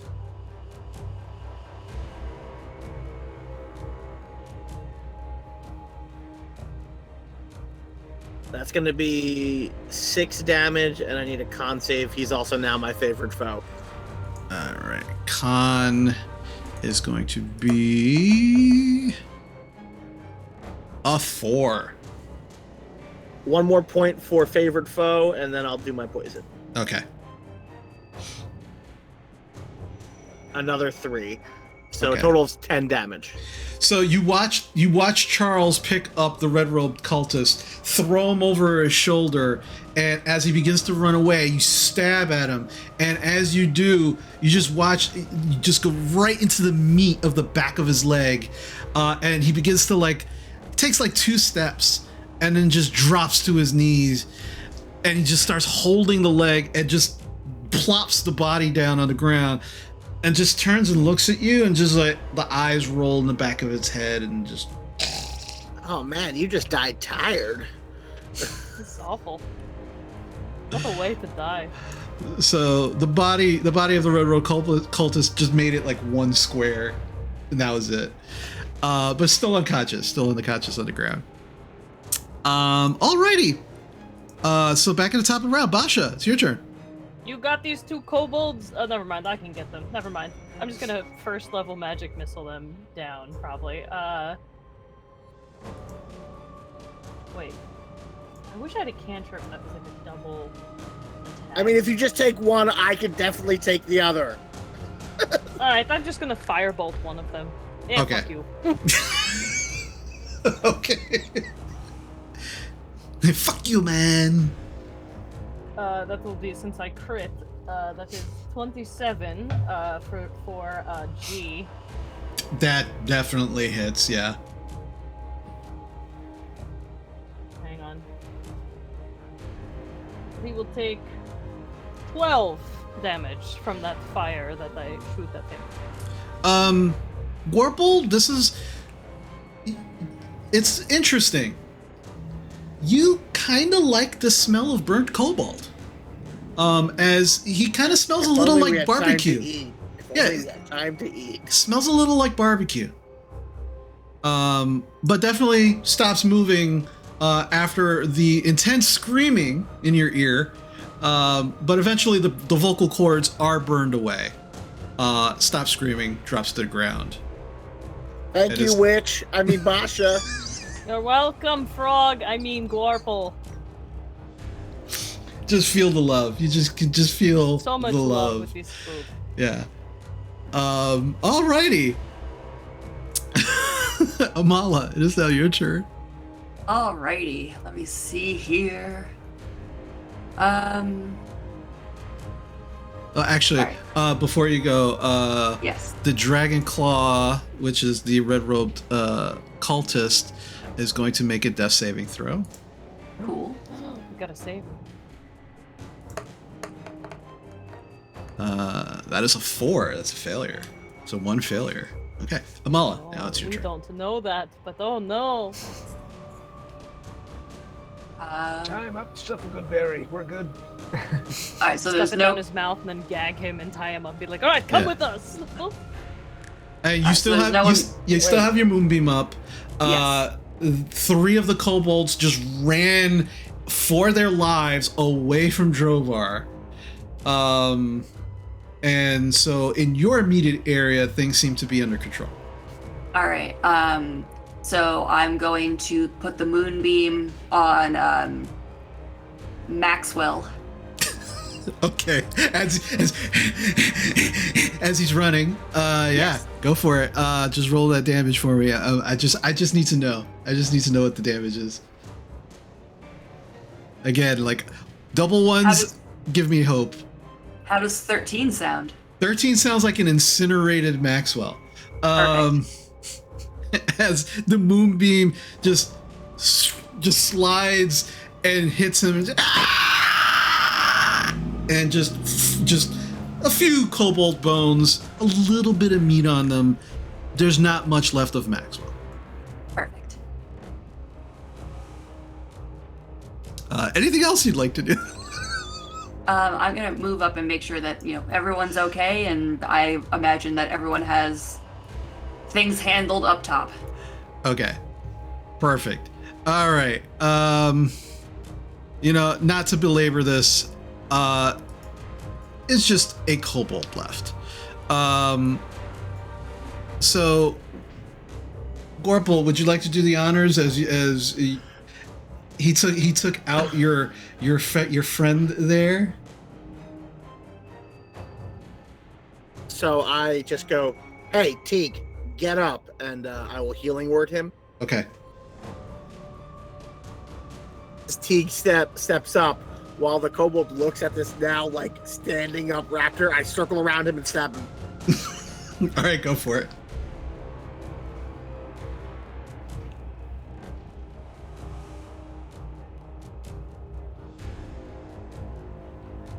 It's above 20. I'm not going to roll the extra dice. That definitely hits. That definitely hits. For max damage, that kobold is dead for 12. Oh yeah. Oh yeah. It's just your sword goes through him. And it's just like, and it's just kind of like dead resting on your sword. And you just yank it out. And he just drops to the ground. Yeah, and then I kind of move over this guy who's dying. I'm not going to do anything because it's my action, but I'll do something on my next turn. Okay. Well, you're all out of initiative at this point. Things seem to be well in hand. Wait, I'm confused. How is he dying? He's all right. He's failing death saves. Yeah. Oh, but I thought non-lethal damage left them stable. It leaves them unconscious. Okay. There's just like you. If you were to go unconscious, you'd have to roll death saving throws. So Okay. Yeah, I'll just kind of medicine to stabilize him, but I don't want to heal him to give him a hit point. Okay. Do you have a healer's kit? No, but I'm skilled in the medicine. All right. I'll say roll a medicine check at disadvantage because you do not have a healer's kit. Hold on, I might actually have a healer's kit. Let me actually look there. Okay. I was gonna say otherwise I'm just gonna like find a good berry, crushed good berry in my pocket and just stuff it in his mouth. Well, it's fine. I mean, I'll just make the medicine check for now because in the end, I don't want to waste a good berry. Okay, look, you wake him up, I cast a spell on him to make him stay in place. Sound good? I just go, nope, and 24 on my disadvantage medicine check. Okay. All right. I'm sorry, I lied. 21. Okay. No, that's good enough. Yeah, I mean, yeah, you're able to kind of like staunch some of the wounds that you can now see were actually profusely bleeding, and you're able to kind of like stop the bleeding, somewhat put pressure on it, and the breathing becomes a little more less raspy, but is now getting steadier as you're watching. But they're still unconscious for the moment. All right, let's get this guy back. I'll tie him up, throw him over Bocek's shoulder because Teague's a medium-sized creature. If he, I don't think we should heal him because that's a waste of our own supplies. Yep. I'll throw javelins at the kobolds running away because the moonbeam illuminates them. It's like, no witnesses, no. I'll say easy enough. I mean, they're kobolds, and they are not trying, they're not trying at all to fight any of you. Yeah, I did 8 damage to each of them. I rolled a hit, and I think a 13 still hits or whatever. So yeah. Oh yeah, absolutely, right. Absolutely, yeah, without question. So yeah, you all are looking around, seem to be out of immediate danger. So there was one cleric with them, with the villagers. Okay, I just asked the clerics, father or mother or whatever. It's like, did you have anything left in the church that you need to that you were trying to protect or would be valuable? Because we got to go. No, he kind of looks to the 7 other divisions. Just them. We need to go. Us back. We've got a way to get back in. Corporal, just check our trail and make sure we don't leave one. Excellent. All right. And so, yeah, they begin to follow you to the secret tunnel. And you learn as you're making your way there that the priest's name is Father Aiden Falconmoon. He's half elf. And he begins to kind of tell you all, yes, it happened so suddenly and so quickly. I sent most of my apprentices and other clergy to the keep to see what they could do to help. But I knew that some of the more faithful would probably come to us. So I stood behind to make sure that, that someone would be here for them. Your folk got up to the keep, Father. So let's get you back with them. All right, Shantae be praised. That's good. Let's be on our way. And yeah, you all make your way without any issue to the tunnel itself. You kind of direct them how they need to go because it is very dark in this tunnel. But But Father Falcon Moon does just kind of, he says, I can see it. Just follow me. And kind of like he's the whole time is just reassuring the children and the other adults that are with him that, they're here to help us. We just, let's follow their lead and do what they say. They'll keep us safe. And yeah, you all make your way back to the keep. Gorple, are you going to be doing the same thing that you did previously?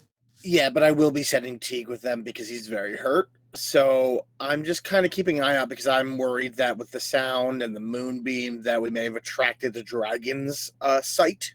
Mm-hmm. So I'm keeping my eye to the sky, keeping track of just like behind us to see if anyone's following us, to see if I can make sure that doesn't happen. Okay. So the rest of you are perfectly okay. You're making your way through. But Gorple, I need you to make 2 checks for me. The first one is going to be a stealth check.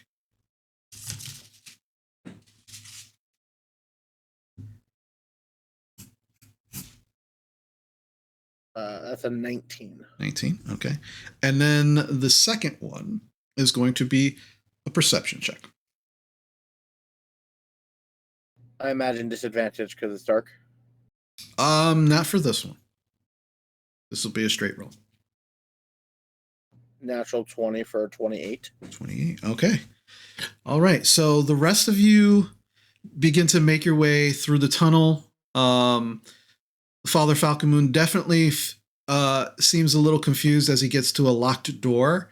But you easily make sure that he knows what the secret knock is. I mean, I'm leading the way through there. He can definitely all bring the villagers and stuff. And I'm just like, okay, kids, don't tell anyone about this secret that you found, because then it's not going to save us anymore. Come on. Okay. That was really cool what you did to the kobold. That was like this is like, and it's just a whoosh. That really cool. And stay in school, kids. Don't become adventurers. It doesn't pay. Well, kind of. Sounds like pay. you're not traumatized enough to take up this profession. However, the little boy who the kobold's head rolled by his feet is being led by the little girl, who he seems definitely traumatized by that. This is just another kid. This is another the one kid that grows up to become a villain. That one. Watch that he's gonna one. Find his. That one's gonna find his rage. I'll have a talk with him later. We'll see. So you just bottled it up inside for a while and then let it out right in the. Anyway. Regular therapy. All men need therapy. Yes, that.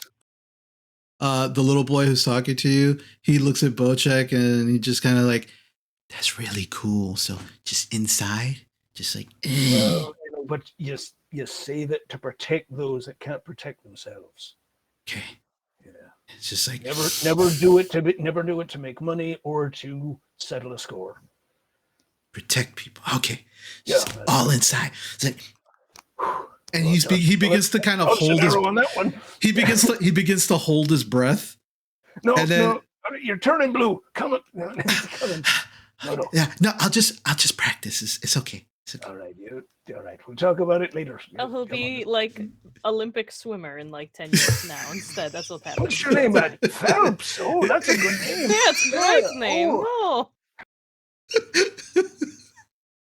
So you make your way in. Gorple, you cover up the secret tunnel door, and very, very quietly and stealthily begin to make your way through the field back to the keep. Once again, your companions let the guards know to expect you climbing up the wall. But as you make your way and you're at the kind of base of the wall of the keep, and you begin to start making your way up, the whole time trying to keep an eye out, and you don't see any. In fact, a lot of that screaming and yelling that you kind of heard off into the distance seems to be gone. You probably took out much of the source of the screaming and yelling that you previously had heard over at the temple. But it's halfway up the wall when you turn your head to the sky, and to the northeast, you absolutely can see the large shadow of the dragon making its way towards your location to the keep. And then as you make your way to the actual lip of the keep where you climb over, all of you can hear getting closer.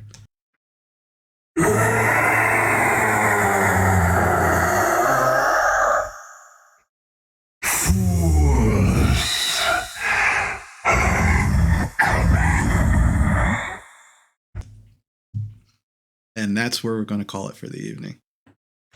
So Great. mean. Wise. All right, stay here, Phelps. I've got to go up there. That's canon. I'm making that canon. That kid's name is Right. that Phelps- kid's name is Phelps my bud. Phelps. I'm going to be talking to Phelps, assuming I live through this. Yeah. Oh man, it's a great game, everybody. That was good. That was so That was real good. good. We decimated so many poor kobolds. It's so many poor cultists just within like 6 seconds. Like, Basha, let's shatter.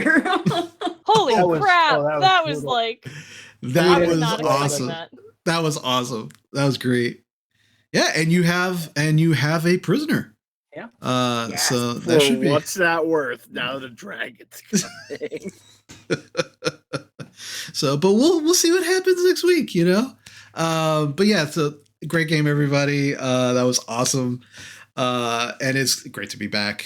So again, nice, wonderful to see all of your faces again. So let me do some quick shout outs and then we will call it for the evening. So I want to thank all of you for watching and sticking with us and supporting us. Definitely want to thank my patrons on Patreon. Thank you again so much for your support. It's definitely going to help us do some bigger and better things down the road. But for this evening, I would like to thank Lieutenant Mango for following the channel. I love that name. That's great. Welcome, Lieutenant Mango. Thank you for following. Appreciate you. Easy Veer, thank you also for the follow as well. And Torn's Bazaar of Chaos, thank you as well for the follow. We appreciate all of you so much. And again, thank you so much for watching. Again, if you're unfamiliar with all the things that we do, make sure you hit follow so you can check out our schedule to see all of the different D&D stuff we do. Fridays I do Friday Night Magic as well. We have a Wild Mount campaign that we do on Thursdays. And as we roll into spooky season in October, I might be doing some extra streams of some Halloween themed stuff. So keep an eye out for some of that stuff. And we're also coming up on our year anniversary, so that's going to be fun too. So thank you everybody for following, for watching, for supporting us, and we hope you had as much fun as we did playing. Remember to be kind to yourself, be kind to others. Let's keep supporting each other in the things that we love to do. And as we finish, don't leave right away because we are going to raid someone. We always try to show support to someone who has shown us support, but is also someone that could possibly use some love as well for their stream. So don't leave right away, but thank you once again, and we will see you next time. Take care.